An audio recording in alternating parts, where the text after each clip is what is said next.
స్వామి వివేకానంద ఒక మాట చెప్తాడు, విజ్ఞానం పెరుగుతున్న కొద్దీ హైందవ సిద్ధాంతం సనాతన ధర్మం తాలూకు గొప్పతనం తెలుస్తుంది అని. ఈ డిసీజెస్ గురించి వీటి గురించి చాలా విపులంగా మన వేదాల్లోని పురాణాల్లోని ఉన్నాయి. చైనీస్ మెడిసిన్లో ఇంకా చాలా విపులంగా హెర్బల్స్ గురించి డిస్కస్ చేశారు.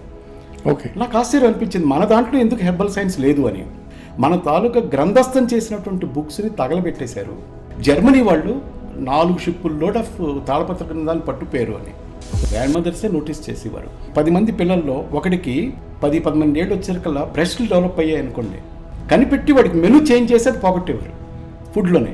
ఇవాళ మీకు యూఎస్లో బ్రెస్ట్ రిడక్షన్ సర్జరీస్ అని చెప్పి అది పెద్ద స్కామ్. అది జగ్గి వాసుదేవ్ గారు సేవ్ ది సాయిల్ అని చెప్పి ఒక ఉద్యమాన్ని మొదలుపెట్టారు. ఎందుకంటే మట్టిలోనే మీకు వాల్యూస్ లేనప్పుడు మొక్కకి ఎలా వస్తాయి, మొక్కకి వాల్యూస్ లేనప్పుడు మీకు ఎలా వస్తాయి. సో ఈ సందర్భంలో ఏంటంటే నా తాలూకా రీసెర్చ్ని కొంచెం అడ్వాన్స్ చేస్తాం. చాలా మంది పాము కాటు కూడా చనిపోయేది భయానికి. మీకు స్వామి వివేకానంద ఏం చెప్తాడు, బీ ఫియర్లెస్, నీ భయమే నీకు డెత్కి మూల కారణం అంటాడు. అది నిజమండి.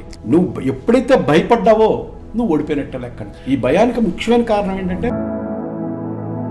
ఇప్పుడు రీసెర్చ్ వాళ్ళు ఏం చెప్తున్నారంటే, సార్ వీళ్ళు ఎందుకు అడిక్షన్కి అవుతున్నారు ఆల్కహాల్కి అని అంటే, ఒక డోపమైన్ ఒక ప్రశాంతత రిలీజ్ అవుతుంది మాకు అని అంటున్నారు కదా. ఆల్కహాల్ అనేది స్ట్రెస్ రిలీవర్ కావచ్చు, కానీ డోపమైన్ రిలీజ్ చేసేటువంటి శక్తి దానికి లేదు. మీకు నిజంగానే డోపమైన్ రిలీజ్ కావాలి అనుకుంటే మెడిటేషన్ ప్రాక్టీస్ చేయండి. మీ స్నేహితులు వాడు ఏ స్టేజ్లో ఉన్నా సరే ఒక 4 ఫ్రెండ్స్ కలుసుకుని మాట్లాడినప్పుడు కూడా మీకు డోపమైన్స్ బాగా రిలీజ్ అవుతుంది. Sir so beautiful thing sir.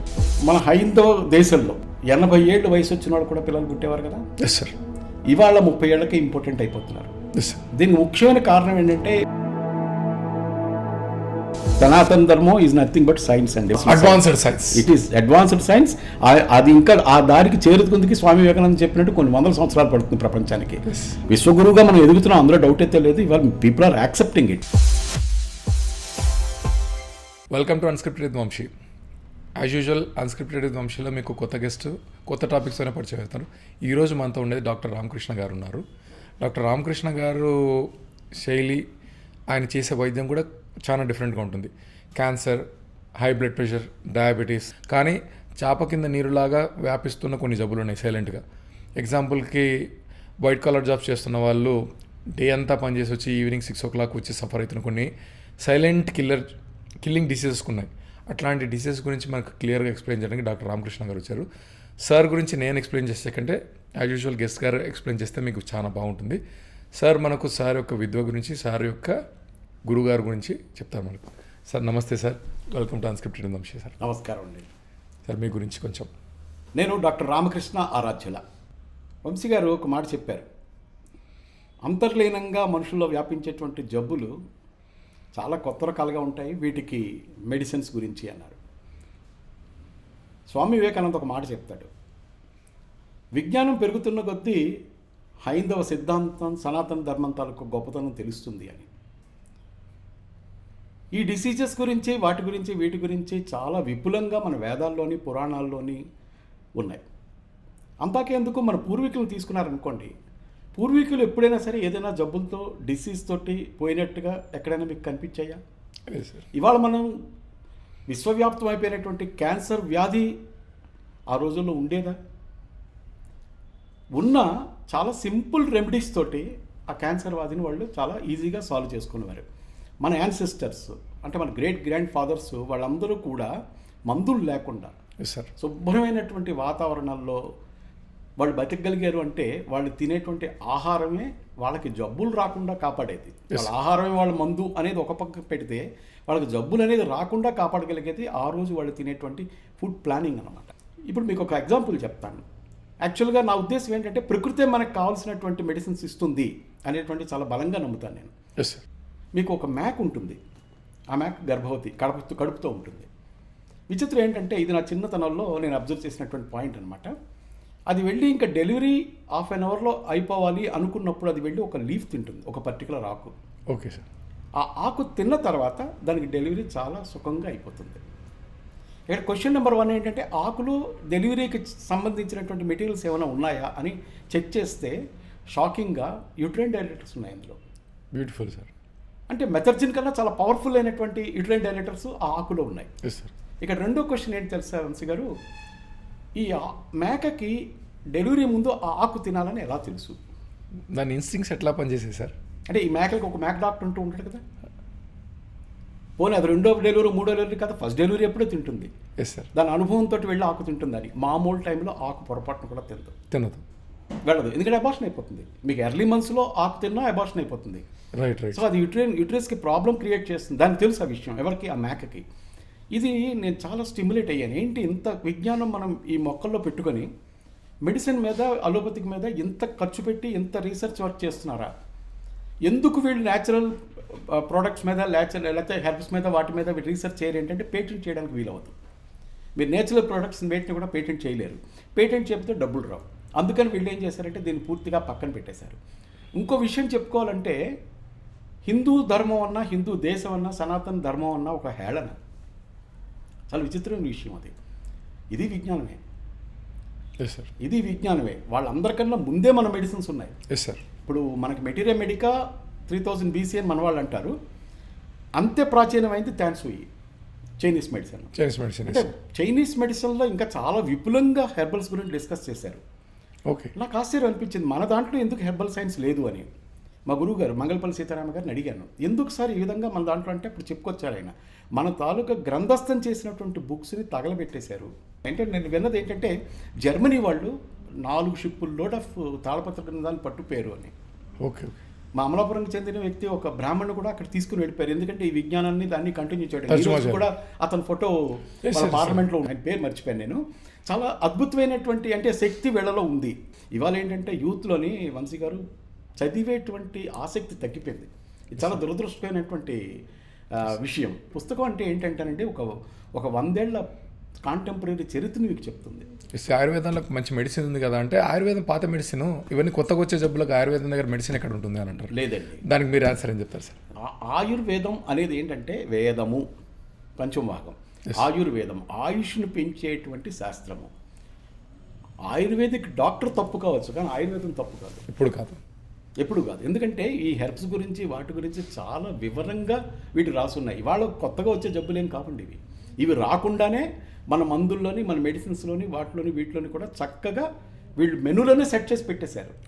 ఇప్పుడు ఫర్ ఎగ్జాంపుల్ ఆడపిల్లలు 8 నుంచి 15 ఏళ్ల వయసులో వాళ్ళ మెనూని తల్లిదండ్రులు లేకపోతే ఇంట్లో ఉండేటువంటి నానమ్మలు, అమ్మమ్మలు వాళ్ళు ఎంత జాగ్రత్తగా ప్లాన్ చేసేవారంటే, విచిత్రం ఏంటంటే ఒక మెనూ ఉంటుందండి, అట్ల తద్ది మెనూ. ఆ మెనూని జాగ్రత్తగా మీరు అనాలిసిస్ చేసుకుంటే అవన్నీ యూట్రైన్ డెవలప్మెంట్ని, ఆ పర్టికులర్ కటి భాగాన్ని డెవలప్ చేసేటువంటి ఇది. ఎందుకు అంటే చైల్డ్ బేరింగ్ కెపాసిటీ పెంచడం కోసమే వాళ్ళు ఆ రోజు నుంచి ప్లాన్ చేసేవారు. చేస్తారు ఖచ్చితంగా. ఇప్పుడు మీరు అక్కడి వరకు వెళ్తున్నారు సార్. మేము 90s కిడ్స్, మాకే మా గ్రాండ్ మదర్ డిసైడ్ చేసేదన్నమాట. ఇప్పుడు ఫుడ్ వండే టైంలో ఆటోమేటిక్గా మేము ఏం తినాలా అనేది తను పెట్టేది. మాకు ఇష్టం లేదు అని అంటే లేదా, తినాల్సిందే, ఈ సీజన్కి ఇది తినాల్సిందే, ఈ సీజన్కి ఇది తినాల్సిందే, పర్టికులర్ పాయింట్ పెట్టేది. అది ఏంది అనేది ఇప్పుడు మమ్మల్ని చూస్తే తెలుస్తుంది అనమాట అందరికీ. ఇప్పుడు డాక్టర్ నోరి శ్రీనివాస శాస్త్రి గారు అని చెప్పి విజయవాడలో ఒక డాక్టర్ గారు ఉండేవారు. ఆయన ఏం చెప్పేవారంటే, పిల్లలకి ఆకలేస్తే చెగోడి ముక్కలు పెట్టండి, బిస్కెట్లు మాత్రం పెట్టద్దని వాడు. Sir trans fat. ఒకసారి నేను అడిగాను, ఎందుకండి బిస్కెట్ పెట్టకూడదు అంటే, ఒకటి కంటామినేటెడ్ ఫుడ్స్ అవి, అందులో చాలా కలిపే ప్రిజర్వేటివ్స్ కానీ లేకపోతే కెమికల్స్ కానీ అవి కానీ ఇవి కానీ పిల్లలకు హానికరం. రెండోది ఏంటంటే, ఒక్క బిస్కెట్ నువ్వు తిని చూడు, గంట నీకు ఆకలేదు. పిల్లలకు ఆకలిస్తూ ఉండాలి, అరగాలి. అంటే తను చెప్పే సిద్ధాంతం అనమాట. అంత జాగ్రత్తగా మన మెనూని ప్లాన్ చేశారండి వాళ్ళందరూ కూడా. మా సైడ్ మేము జొన్న రొట్టె, సజ్జ రొట్టె, అవి రాగి సంకటి, జొన్న సంకటి, అవి స్ట్రెంగ్తీ ఫుడ్స్. ఎందుకంటే మా సైడ్ వ్యవసాయం ఎక్కువ చేస్తాం కాబట్టి మేము జొన్నల మీద ఎక్కువ ఆధారపడతాం. హార్డ్ ల్యాండ్ కదండి, వాటిని దున్నడానికి వేరే స్టామినా కావాలి, స్ట్రెంగ్త్ కావాలి. కోస్టలాంధ్రాలో ఏంటంటే మీకు నీళ్లు అబండెంట్గా దొరుకుతాయి, బట్టి నాగలు దుంతుగానే అది భూమిలోకి దిగిపోతుంది. రాయలసీమలో అలా కాదు. మీరు చెప్పినటువంటి సంగటి అనేది ఇవాళ ప్రపంచం దేశాల్లో ఉన్న యూనివర్సిటీస్ అన్ని రీసెర్చ్ చేసి చెప్తున్నారు, ఇది చాలా స్ట్రెంగ్తీ ఫుడ్. ఏంటి ఇవాళకే స్ట్రెంగ్త్ ఇవ్వదు మీకు. మేము రాగి సంకటి, జొన్న సంకటి విత్ కౌగీతోనే తింటాం సార్. అసలు ఇప్పుడు జొన్న సంకటి అనేది వెతికితే తప్ప దొరకట్లేదు. అట్లాంటి పరిస్థితి జొన్న సంకటికి వచ్చింది. ఇంకా రాగి సంకటి అంత వచ్చిందో కొంతమంది మీరు అన్నట్టుగా సెకండ్ హ్యాండ్ ఫుడ్గా చేస్తున్నారు. అంటే ఆ క్వాలిటీ ఆఫ్ మెయింటెనెన్స్ మీరు అన్నట్టుగా తగ్గిపోయింది. ఇప్పుడు మా తాతగారు ఉండేవారు, సోమయాజుల సంగమేశ్వర శర్మ గారు అని చెప్పి, ఆయన అగ్రికల్చర్ డైరెక్టర్గా చేసి రిటైర్ అయిపోయారు అనుకోండి. ఆయన ఈ రాగుల్ని, మీరు రాగుల సంగటి అంటారు కదా, మేము చోళ్ళు అని కూడా అంటాం వీటిని. ఓకే. రాగులు లేకపోతే చోళ్ళు, వీటిని ఏంటంటే నానపెట్టి వాటికి ఒక చిన్న చిన్న మొలకలు వస్తాయి. జెర్మినేట్ అయ్యి స్ప్రౌట్స్ వచ్చేంత వరకు sprouting స్ప్రౌట్స్ వచ్చిన తర్వాత దాన్ని ఎండబెట్టి దాన్ని పొడి చేసుకొని దాన్ని నీళ్ళలో కలుపుకొని తాగితే మీకు హార్లిక్స్ ఏ టేస్ట్లో ఉంటుందో ఆ టేస్ట్లో ఉంటుంది అది. Yes. ఇప్పుడు ఫర్ ఎగ్జాంపుల్ ఒక ఈ 10 మంది పిల్లల్లో ఒకటికి 10-12 ఏళ్ళు వచ్చేసరికల్లా బ్రెస్ట్లు డెవలప్ అయ్యాయి అనుకోండి, అసలు వాళ్ళు వెంటనే కనిపెట్టేవారండి. కనిపెట్టి వాడికి మెనూ చేంజ్ చేసి అది పోగొట్టేవారు ఫుడ్లోనే. మగ పిల్లలకి బ్రెస్ట్ డెవలప్ కాకూడదు. అవును, దానికి ఇవాళ మీకు యూఎస్లో బ్రెస్ట్ రిడక్షన్ సర్జరీస్ అని చెప్పి అది పెద్ద స్కామ్ అది. సరే బ్రెస్ట్ రిడక్షన్ సర్జరీ. మన మధ్యన ఒక పేషెంట్ ఫోన్ చేశాడు నాకు, నేను బ్రెస్ట్ సర్జరీకి వెళ్ళాలా అని. అవసరం లేదని చెప్పాను నేను. అంటే మాకు ఒక ప్రోడక్ట్ ఉంది మ్యాస్కులర్ అని చెప్పి, ఆ ప్రోడక్ట్ దీని గురించే. జగి వాసుదేవ్ గారు సేవ్ ది సాయిల్ అని చెప్పి ఒక ఉద్యమాన్ని మొదలుపెట్టారు. ఎందుకంటే మట్టిలో ఇవాళ న్యూట్రిటివ్ వాల్యూస్ 30% పడిపోయాయి. అంటే మట్టిలోనే మీకు వాల్యూస్ లేనప్పుడు మొక్కకి ఎలా వస్తాయి, రావు. మొక్కకి వాల్యూస్ లేనప్పుడు మీకు ఎలా వస్తాయి? సో ఈ సందర్భంలో ఏంటంటే నా తాలూకా రీసెర్చ్ని కొంచెం అడ్వాన్స్ చేసాం. ఇంతకీ మా రీసెర్చ్ ఇన్స్టిట్యూట్ పేరు మీకు చెప్పలేదు, దాని పేరు జనుర్వేద్. జన్యుర్వేద్ అనమాట. జన్యువు అంటే జీను, వేదము. సో మనిషిని డిటర్మిన్ చేసేది, మనిషి తాలూకా మెడికల్ వాల్యూస్ డిసైడ్ చేసేది జీన్. జెనెటికల్ డిజార్డర్స్ అంటాం, జీనియస్ అంటాం. జీన్ లేకుండా మనిషి లేడు. కాబట్టి ఆ జన్యువు గురించి చెప్పేటువంటి శాస్త్రమే జనుర్వేద్ అని చెప్పి మా రీసెర్చ్ స్టేషన్కి పేరు పెట్టాం. ఇందులో ఏంటంటే బేసిక్గా వి వర్క్ ఆన్ ఫైటోకెమిస్ట్రీ.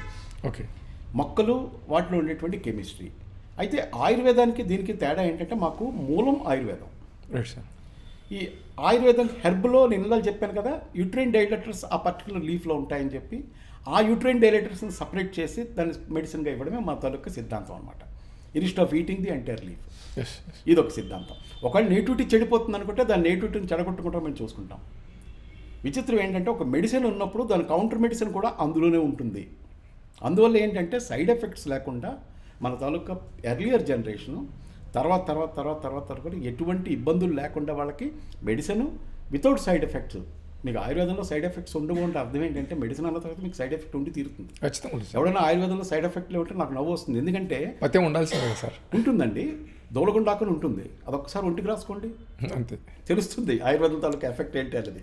విచిత్రం ఏంటి తెలుసా అండి, అంత దురద పుట్టించేటువంటి దోలగుండాకు కూడా దురదగుండాకు లేకపోతే దోలగుండాకు అంటారు, ప్రాంతీయం అది, దాన్ని మనం ఏం చేయలేము.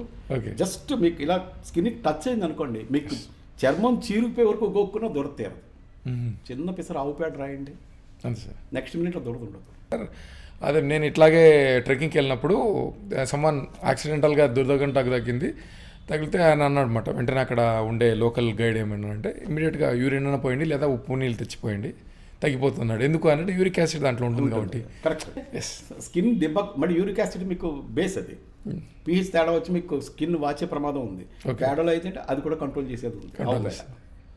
Right sir. గేది పేడ అంటాం లేదు, ఆవు పేడ అంటాను. సరే. ఇలా చెప్పుకుంటూ పోతూ ఉంటానండి. ప్రకృతి మనకి ఎన్నో పాఠాలు నేర్పుతూ ఉంటుంది. అయితే మా బేసిక్ రీసెర్చ్ ఏంటంటే ప్రతి ప్లాంట్ని కూడా స్టడీ చేసి అందులో ఉండేటువంటి యాక్టివ్ ఇంగ్రీడియంట్ ఏంటి, ఆల్కలాయిడ్స్ అని ఉంటాయి, ఫ్లావోనాయిడ్స్ అని ఉంటాయి, రకరకాల ఇవన్నీ ఉంటాయి. అందులో ఏ పర్టికులర్ యాక్టివ్ ఇంగ్రీడియంట్ ఈ మనిషి తాలూకా డిసీజ్కి రూట్ కాజ్ మీద పనిచేసేటువంటి యాక్టివ్ ఇంగ్రీడియంట్ సపరేట్ చేసి మేము ప్రోడక్ట్స్ కింద తయారు చేస్తాం. Okay sir. ఈ ప్రోడక్ట్స్ని జెనిక్లేస్ ఫార్మా అనేటువంటి కంపెనీ ద్వారా మానవాళికి అందిస్తున్నాం అనమాట. Right sir. ఇవన్నీ ఒక target oriented products. Right sir. ఇంకా ఇప్పుడు మనకి బేసిక్గా ప్రాబ్లం ఏంటంటేనండి ఇమ్యూనిటీ. కోవిడ్ తర్వాత తీసుకోండి మీరు. కోవిడ్ తర్వాత అసలు కోవిడ్ ఏంటి మనకి? It's a respiratory disorder. మొత్తం మానవాడి ప్రపంచంలో ఉన్న ప్రతి మానవుడు కోవిడ్తో ఫైట్ చేసి బతికినవాడే కదా. ఎందుకు ఇండియాలో ఎక్కువ డెత్స్ జరగలేదు? ఒకప్పుడు మనం తిన్నటువంటి ఫుడ్ తాలూకా ప్రభావం, లేకపోతే మన ఏన్సెస్టర్స్ తిన్న ఫుడ్ ప్రభావం మనలో వచ్చి, మన జీన్స్లో వచ్చి ఫైట్ చేసేటువంటి లక్షణం మనకుంది. అంటే బాహ్యంగా మనం ఫైట్ చేయలేకపోవచ్చు, కానీ మనకి హైందవ జాతి అంతర్గతంగా మనకు ఆ శక్తి ఉంది, తట్టుకునే శక్తి మనకు ఉంది. అందుకే మనం పరమతాలను కూడా ఇంతకాలం కూడా భరిస్తున్నాం మనం. కోవిడ్లో దాన్ని ఫైట్ చేసి ఆ వైరస్ మీద గెలిచినవాడు బతికాడు, లేనివాడు పోయాడు. అలా లెక్కను చూసుకున్న ప్రపంచంలో మన తాలూకా డెత్ రేట్ చాలా తక్కువ. దీనికి కారణం ఏంటంటే మనిషికి బేసిక్గా మన ఇమ్యూనిటీ. కానీ ఒకటి మాత్రం చెప్తాను వంశీ గారు, కోవిడ్ తర్వాత ఈకో స్ట్రక్చర్ మారిపోయింది. మనిషిలో నిజంగానే ఇమ్యూనిటీ దెబ్బతింది. ఎందుకంటే అందులో ఫైట్ చేసి చివరిగా ప్రాణాలతో ఉన్నాం. ఇప్పుడు క్వశ్చన్ ఆఫ్ అవర్ ఏంటంటే మనం ఇమ్యూనిటీ పెంచుకోవడం. సరే, ఒక చిన్న మిత్ తిరుగుతోంది. ఎవరైతే కోవిడ్ వ్యాక్సిన్ వేయించుకున్నారో వాళ్ళకు కొంచెం ఇమ్యూనిటీ తగ్గింది, అందుకే ఈ హార్ట్ అటాక్స్, అందుకే ఇవన్నీ కొన్ని లేటెస్ట్గా జబ్బులు వస్తున్నాయి, ఒబిసిటీ అయిపోయాము అని అంటున్నారు. నిజమంటారా? కాదండి, కాదు. పరిస్థితుల్లో కాదు. వ్యాక్సిన్ అనేది ఏంటంటే ఒక పర్టికులర్, మామూలుగా యాంటీవైరల్ వ్యాక్సిన్స్ ఏంటంటే ఒక పర్టికులర్ వైరస్కి మాత్రమే ప్రొటెక్షన్ ఇవ్వగలుగుతాయి. ఈ కోవిడ్ అనేది ఏంటంటే దాని రూపాన్ని మార్చుకుంటూ ఉంటుంది. కోవిడ్ వైరస్ దాని రూపాన్ని మార్చుకుని దాని తాలూకా ఇంటెన్సిటీ చేస్తుంది. ఇప్పుడు కూడా కోవిడ్లు వస్తున్నాయి, మనుషులు చచ్చిపోవట్లేదే. కారణం ఏంటంటే అప్పుడు కోవిడ్ వచ్చినప్పుడు హైప్ ఒకటి జరిగింది. నెంబర్ 1, భయంతో చాలా ఎక్కువ మంది చచ్చిపోయారు. అదే సార్, డిసీజ్ కన్నా భయంతో ఎక్కువ మంది చచ్చిపోయారు. చాలా మంది పాము కాటుకు కూడా చనిపోయేది భయానికి. ఇప్పుడు మీకు యాక్చువల్గా పాముల జాతులు తీసుకుంటే మీకు దగ్గర దగ్గర 12,000 జాతులు ఉన్నా సరే 4 జాతులు మాత్రమే పాయిజనస్, ఓన్లీ 4. మరి పావును చూడగానే మనకు భయం వచ్చేస్తుంది, వణుకు వచ్చేస్తుంది అంటే అది ఒకవేళ కలిసి చచ్చిపోతే మనం ఆ భయంతో కూడా చచ్చిపోయే వాళ్ళు ఉన్నారు. తేలైనా అంతే. మీకు ఆ విషయం డౌట్ అక్కర్లేదు. ఎందుకంటే వీటిలో ఎప్పుడైతే భయం కలుగుతుందో మీకు సైటోకైన్ స్ట్రాంగ్. మీకు రెండోది ఏంటంటే విపరీతమైనటువంటి కార్టిసాల్ రిలీజ్ అయిపోయి మనిషికి టోటల్ హార్మోనల్ స్ట్రక్చర్ చేంజ్ అయిపోయి బ్లడ్ తాలూకా ఇది హార్ట్ తాలూకా ఫంక్షనే మారిపోతుంది. ఎవరు మాత్రం ఏం చేయగలరు దానికి? Right sir. ఇప్పుడు మీకు స్వామి వివేకానంద ఏం చెప్తాడు? బీ ఫియర్లెస్ అంటాడు. బీ ఫియర్లెస్, నీ భయమే నీకు డెత్కి మూల కారణం అంటాడు. అది నిజమండి. మీకు భగవద్గీత మెసేజ్ తీసుకున్నా బీ ఫియర్లెస్ అంతే సార్. భగవద్గీత మెసేజ్ ఏంటి అంటే బీ ఫియర్లెస్. అదే ఫాలో అయ్యేవాడు స్వామి వివేకానంద. అతనికి భయం లేదు. నువ్వు ఎప్పుడైతే భయపడ్డావో నువ్వు ఓడిపోయినట్టే లెక్క అంటాడు. ఈ భయానికి ముఖ్యమైన కారణం ఏంటంటే మనలో రిలీజ్ అయినటువంటి ఒక పర్టికులర్ స్ట్రెస్ హార్మోన్ అండి. ఆ స్ట్రెస్ హార్మోన్స్ ఈ టైంలో, ఎప్పుడు కోవిడ్ టైంలో విపరీతంగా రిలీజ్ అయ్యాయి. దానివల్ల చాలామంది స్ట్రెస్ ఫీల్ అయ్యారు. నాకేం కాదులే అనుకున్న వాళ్ళకి నిజంగానే ఏం కాలేదు సార్. ఆ స్ట్రెస్ హార్మోన్స్ రిలీజ్ అయిన వాళ్ళలో డయాబెటీస్, అంటే కొంతమందికి టైప్ 1 టైప్ 2 డయాబెటీస్ ఉంటాయి కదా. ఈ స్ట్రెస్ హార్మోన్స్ రిలీజ్ అయ్యి ఎప్పుడో రావాల్సిన డయాబెటీస్ కూడా తొందరగా రావడము, నాకు కోవిడ్ వల్ల డయాబెటీస్ వచ్చిందని చెప్పిన వాళ్ళు కూడా ఉన్నారు సార్. దానికి కారణం ఏంటంటేనండి, యాక్చువల్గా డయాబెటీస్ కొంతవరకు జెనెటిక్స్ కారణం అయితే, అంటే మీ ఫోర్ ఫాదర్స్కి ఇది ఉంటే దీన్ని ఏమంటామంటే ఎర్లీ ఆన్సెట్, లేట్ ఆన్సెట్ అంటాం. ఎర్లీ ఆన్సెట్ అంటే మీకు చిన్న ఏజ్లోనే డయాబెటీస్ రావడం. లేట్ ఆన్సెట్ అంటే ఒక పర్టికులర్ ఏజ్ తర్వాత మీ తాలూకా ఆర్గాన్స్ క్షీణించినప్పుడు, సఫిషియెంట్ ఇన్సులిన్ ప్రొడ్యూస్ చేయలేనప్పుడు, లేదా ఇన్సులిన్ సెన్సిటివిటీ పెరిగినప్పుడు రావడం అనేది లేట్ ఆన్సెట్ అంటారు. ఆఫ్టర్ 80 ప్రతి వాళ్ళకి డయాబెటీస్ పొడచూపుతుంది, అది కామనే. 80కి కూడా బాగా ఉండేవాళ్ళు కూడా ఉన్నారండి, చాలా. కానీ ముఖ్యమైన కారణం ఏంటంటే స్ట్రెస్ అండి. ఈ స్ట్రెస్ వల్ల విపరీతమైనటువంటి హార్మోన్స్ రిలీజ్ అవుతాయి. ఎప్పుడైతే మీ కార్టిసాల్ రిలీజ్ అయిందో హ్యాపీ హార్మోన్స్ అని 2 ఉంటాయి, డోపమైన్ అండ్ సెరోటోనిన్. ఇవి తగ్గిపోతాయి. సరే, ఇప్పుడు చాలా ఫ్యాషనబుల్గా వాడుతున్నారు సార్. చాలా మంది జాబ్ చేసేవాళ్ళు, వైట్ కాలర్ జాబ్ చేసేవాళ్ళు రాగానే, జాబ్ నుంచి రాగానే ఒక they will have some alcohol. నేను వాటి బయట అంటే హ్యాపీనెస్ అంటే దట్స్ నాట్ హ్యాపీనెస్. మీరు ఒక డోపమైన్ రిలీజ్ కావడం కోసం అడిక్షన్ కిందకి వెళ్ళిపోయారు. ఈ డోపమైనటిక్ దాంట్లో ఎక్కువ మంది యూత్ చాలా దెబ్బతింటున్నారు సార్. అంటే కొంతమంది ఏమైతే స్ట్రెస్గా ఉంది, ఐ విల్ హ్యావ్ సిగరెట్. నాకు స్ట్రెస్గా ఉంది, I will have some alcohol. నాకు స్ట్రెస్గా ఉంది, ఒక గేమ్ ఆడొస్తాను.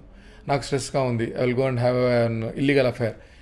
అంటే వాళ్ళు ఆ పని చేస్తేనే వాళ్ళకి ఆ డోపమైన్ రిలీజ్ అవుతుంది. హౌ మచ్ కీరోలు ఇది ఎంత అడిక్షన్ కిందకి వెళ్ళిపోతున్నారు సార్ వీళ్ళు. డోపమైన్ ఆ విధంగా రిలీజ్ అవ్వదండి. అంటే ఇప్పుడు రీసెర్చ్ వాళ్ళు ఏం చెప్తున్నారంటే సార్, వీళ్ళు ఎందుకు అడిక్షన్కి అవుతున్నారు ఆల్కహాల్కి అని అంటే, ఒక డోపమైన్ ఒక ప్రశాంతత రిలీజ్ అవుతుంది మాకు అని అంటున్నారు కదా.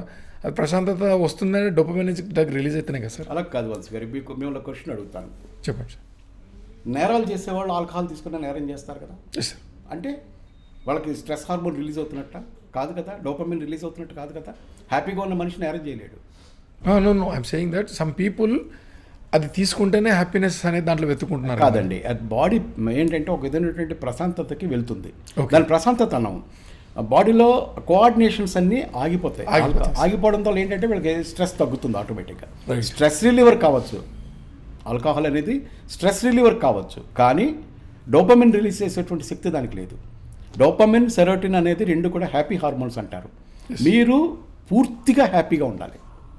పూర్తిగా హ్యాపీగా ఉండడం అంటే సద్గురు జగ్గి వాసుదేవ్ ఒక మాట చెప్తాడు, నీకు డిసీజ్ ఫ్రీ, జబ్బు లేకపోవడం అనేదే ఆరోగ్యం కాదు. నీ బాడీలో ఉన్నటువంటి ప్రతి సెల్ కూడా బంబాట్ అవ్వాలి దేంతో, హ్యాపీనెస్ తోటి, అప్పుడే నువ్వు ఆరోగ్యంగా ఉన్నట్టు. ఇదే విషయాన్ని WHO కూడా కన్ఫర్మ్ చేసింది. నీ బాడీలో ఉన్నటువంటి ప్రతి సెల్ కూడా యాక్టివ్గా ఉండాలంటే అర్థం ఏంటంటే నీ బాడీలో hormonal complex, hormonal release, hormonal maintenance అన్నీ కూడా పర్ఫెక్ట్గా జరగాలి. Right sir. దానికి జగ్గి వాసుదేవ్ గారు ఏమంటారంటే మహాసాంభవి ముద్ర అంటారు, లేకపోతే మహాముద్ర అంటారు. వీటికి ఏంటంటే కొన్ని టెక్నిక్స్ చెప్పారు. మీకు నిజంగానే డోపామిన్ రిలీజ్ కావాలి అనుకుంటే మెడిటేషన్ ప్రాక్టీస్ చేయండి సార్. Meditation and number 1. ఖచ్చితంగా మీకు హ్యాపీ హార్మోన్స్ రిలీజ్ అవుతాయి. ఈ మెడిటేషన్ అనే టెక్నిక్ ఇప్పుడు మీరు అంటున్నారు కదా, ఇది మన భారతదేశం నుంచి ఆవిర్భవించింది కదా. అవును. మీరు ప్రపంచంలో ఉన్న దేశాలందరూ ఫస్ట్ నెంబర్ 1గా మెన్షన్ చేసేది స్ట్రెస్ పర్సన్కి డూ మెడిటేషన్. ఇది ఒకటి చాలు కదా సార్, మన వేదాలు ఎంత హెల్ప్ చేశాయని. ప్రతి ఒక్కరు ఫస్ట్ లిస్ట్లో ట్యాబ్లెట్స్ కంటే ముందు ఫస్ట్ వాడిచ్చేది మెడిటేషన్, నెక్స్ట్ యోగాలో ప్రాణాయామం చేసుకోండి, మీకు కొంచెం స్ట్రెస్ రిలీఫ్ అవుతుంది. అంటే యోగా ఏంటంటేనండి, జగ్గి వాసుదేవ్ గారు చెప్పే ప్రకారంగా యాంటీనాని అడ్జస్ట్ చేసుకోవడం. ఓకే. మీ బాడీలో ఉన్నటువంటి పార్ట్స్ని to receive the cosmic energy. Okay. మొత్తం ఈ విశ్వంలో ఉండేటువంటి కాస్మిక్ ఎనర్జీని మీరు డ్రా చేసుకుంది కోసం మీ యాంటీనాస్ని అడ్జస్ట్ చేసుకోవడం యోగా. మెడిటేషన్ అనేది ఏంటంటే keeping your brain calm and cool అండి. ఇన్ ఆర్డర్ టు గెట్ మీకు ఈ డోపామిన్, సెరోటోనిన్ రిలీజ్ అయ్యి మిమ్మల్ని హ్యాపీగా ఉంచేటువంటి హార్మోన్స్ అవి. ఇంకొక విషయం చెప్పానండి వంశీ గారు, మీ స్నేహితులు వాడు ఏ స్టేజ్లో ఉన్నా సరే ఒక నలుగురు ఫ్రెండ్స్ కలుసుకుని మాట్లాడినప్పుడు కూడా మీకు డోపామిన్స్ బాగా రిలీజ్ అవుతాయి sir. So beautiful thing sir. ఎందుకంటే ఇవాళ మీకు ఎక్కడికి వెళ్ళిపోతారు తెలుసా అండి, ఇప్పుడు నా వయసు 65 సంవత్సరాలు, మా ఫ్రెండ్స్ని కలిసినప్పుడు నేను 20 ఏళ్ళ వాడిని అయిపోతాను. అంతే సార్. ఆ రోజు ముచ్చట్లు మాట్లాడుకుంటాం, ఆ రోజు సందర్భాలు మాట్లాడుకుంటాం. మొన్న యాపిల్ అని మా సీనియర్ సిటిజన్స్ అందరికీ ఒక మీటింగ్ జరిగింది. మొత్తం వాళ్ళందరినీ చూస్తే ఏదో తెలియని హ్యాపీనెస్. అంతే సార్. వాళ్ళు అంతవరకు నాకు స్ట్రెస్ లేదంటే నేను స్ట్రెస్ నుంచి వచ్చాను. స్ట్రెస్ అనేది కామన్ లైఫ్ అయిపోయింది. అయితే స్ట్రెస్ లేని మనిషి అంటూ ఉండడు. ఈ స్ట్రెస్ని ఏ విధంగా కోపప్ చేసుకోవాలి, స్ట్రెస్ని ఏ విధంగా మేనేజ్ చేయాలి, ఏ విధంగా ఛానలైజ్ చేయాలి అని చెప్పే సిద్ధాంతమే మీకు మెడిటేషన్. Yes sir. ఇప్పుడు మనకి వీళ్ళు ఏంటంటే కొందరు సుదర్శన క్రియా యోగా అంటారు, కొందరు రాజయోగా అంటారు. ఈయన మన ఎవరు జగ్గి వాసుదేవ్ గారు ఇన్నర్ ఇంజనీరింగ్ అని చెప్పి ఒక పర్టికులర్ కోర్సును ప్రవేశపెట్టారు. అఫ్కోర్స్ ఇవాళ అతను వాళ్ళు చాలా దాన్ని 7 స్టెప్స్లోనే నేర్పిస్తాం అది ఇది అంటున్నారు. బట్ దాన్ని నేర్చుకునే పద్ధతుల్లో నేర్చుకుంటే మాత్రం చాలా చక్కటి ఇదండి. ఇవాళ యూత్కి సహాయం చేయడం కోసం ఇట్లాంటి వాళ్ళు వీళ్ళ అవతార పురుషులు అనొచ్చు మనం, వీళ్ళందరూ వచ్చి కూడా మీకు ఇట్లాంటి ఇన్స్టిట్యూట్స్ అవి స్టార్ట్ చేస్తున్నారు. స్వామి వివేకానంద అవతార పురుషుడు sir. Yes, because he has shown us a lot of way. Sir మీరు ఎట్లా స్ట్రెస్ గురించి టాపిక్ వచ్చింది సార్. ఇప్పుడు మెయిన్గా ఇప్పుడు మన జనాభా గురించి మాట్లాడుకుంటున్నాం కదా, సనాతన ధర్మం మన హైందవ ధర్మంలో చాలా మందికి పిల్లలు లేకపోవడము, ఇంపార్టెన్సీ ఉంది, స్పర్మ్ కౌంట్ తక్కువ ఉంది, మొబిలిటీ లేదు, స్పర్మ్లో మూమెంట్ లేదని చెప్పేసి చాలామంది పిల్లలు లేట్ కనడము. అంటే ఇప్పుడు కాదు, నాకు ఇంకా 30 కదా 35 కందాం, 35 కదా ఇంకా ఇల్లు కొన్నాక కడతాం. దీనికి కూడా యాక్చువల్గా ప్రాబ్లం ఉంది. దీనికి కూడా మీ దగ్గర ఒక మంచి మెడిసిన్ ఉంది, దాని గురించి ఒకసారి ప్లీజ్ డిస్కస్ చేయండి సార్. ఇప్పుడు మన హైందవ దేశంలో లేకపోతే హిందూ దేశంలో 80 ఏళ్ళ వయసు వచ్చిన వాళ్ళు కూడా పిల్లలు పుట్టేవారు కదా. Yes sir. ఇవాళ 30 ఏళ్ళకే ఇంపార్టెంట్ అయిపోతున్నారు. Yes sir. దీనికి ముఖ్యమైన కారణం ఏంటంటే మీరు ఇందాక చెప్పినటువంటి స్ట్రెస్, ఒక ప్రైవేట్ టైం అంటూ వాళ్ళకి లేకపోవడం. సార్ ఇంపార్టెన్స్లో మళ్ళీ మీరు డివైడ్ చేయాల్సి వస్తుంది సార్. ఇంపార్టెన్స్లో కొంతమందికి they are good at sex but their sperm count is very weak. అదే ఇంకోటి దాంట్లో స్పర్మ్ బాగానే ఉంది బట్ దాంట్లో మూమెంట్స్ లేవు, వాళ్ళకు ఇది ప్రాబ్లం రావడం. యూ కెన్ సే దీంట్లో మెయిల్ ఫీమేల్ రెండింటికి రిలేటెడ్గా చెప్పండి సార్. ఏం జరుగుతున్నది ఏంటంటే, అంటే చాలామంది నాతో విభేదించవచ్చు. పర్లేదు సార్. కామింగ్ ఏజ్ ఏంటంటే మనుషులకి ఫెర్టిలిటీ టైం, ఫెర్టిలిటీ ఏజ్ ఏంటంటే బిట్వీన్ 18 to 25 అండి. 18 to 25 ఆడవాళ్ళకి. Okay sir. మగవాళ్ళు 80 ఏళ్ళ వరకు ఎలిజిబుల్. ఓకే. అలా నేను మగ పక్షపాతిని అనుకోకండి, నేను I'm talking about the medical science. ఇవాళ 25 ఏళ్ళకి పెళ్ళి అవ్వట్లేదు పిల్లలకి, 30 ఏళ్ళకి పెళ్లి చేసుకుంటున్నారు. ఎవరు ఆడపిల్లల సంగతి చెప్తున్నాను. ఆడపిల్లలు లేట్ అవుతా ఆటోమేటిక్గా మగ పిల్లలకు కూడా లేట్ అవుతుంది. అంతే సార్. ఆ విధంగా లేట్ అవుతుంది తప్పించి. ఓకే ఓకే అవును సార్. ఇప్పుడు ఏం జరుగుతుంది, 25 సంవత్సరాలకి కరెక్ట్ అయిన ఏజ్ అనమాట. అంటే మీకు ఏం జరుగుతుందంటేనండి, ఈ ఓవా లేకపోతే ఎగ్ రిలీజ్ అవ్వడం అనేది ఇట్ ఈస్ డిస్టింక్ట్. ఓకే. ఒక స్త్రీకి ఇన్నేళ్ల వరకు ఇన్ని ఎగ్స్ మాత్రమే రిలీజ్ అవుతాయి అని చెప్పి ముందే ఫిక్స్ అయిపోయి ఉంటుంది సార్. అంటే మీరు అంటున్నారు సరే సార్, అప్పుడు కాలంలో మా పెద్దలు చూసుకుంటే గ్రాండ్ మదర్ కానీ వాళ్ళు చూసుకుంటే వాళ్ళు 12 మంది 15 మందిని 25 ఏళ్ళలో కనేవాళ్ళు కాదు కదా సార్. 30 దాటేది కదా. చాలా మంచి క్వశ్చన్ వేశారు. నేను అంటుంది ఏంటంటే స్టార్టింగ్ ఒకసారి స్టార్ట్ అయిపోయిన తర్వాత, ఇది 18-25 మధ్యన ఒక పిల్లడు పుట్టిన తర్వాత okay got it, me uterus adjust అయిపోతుంది.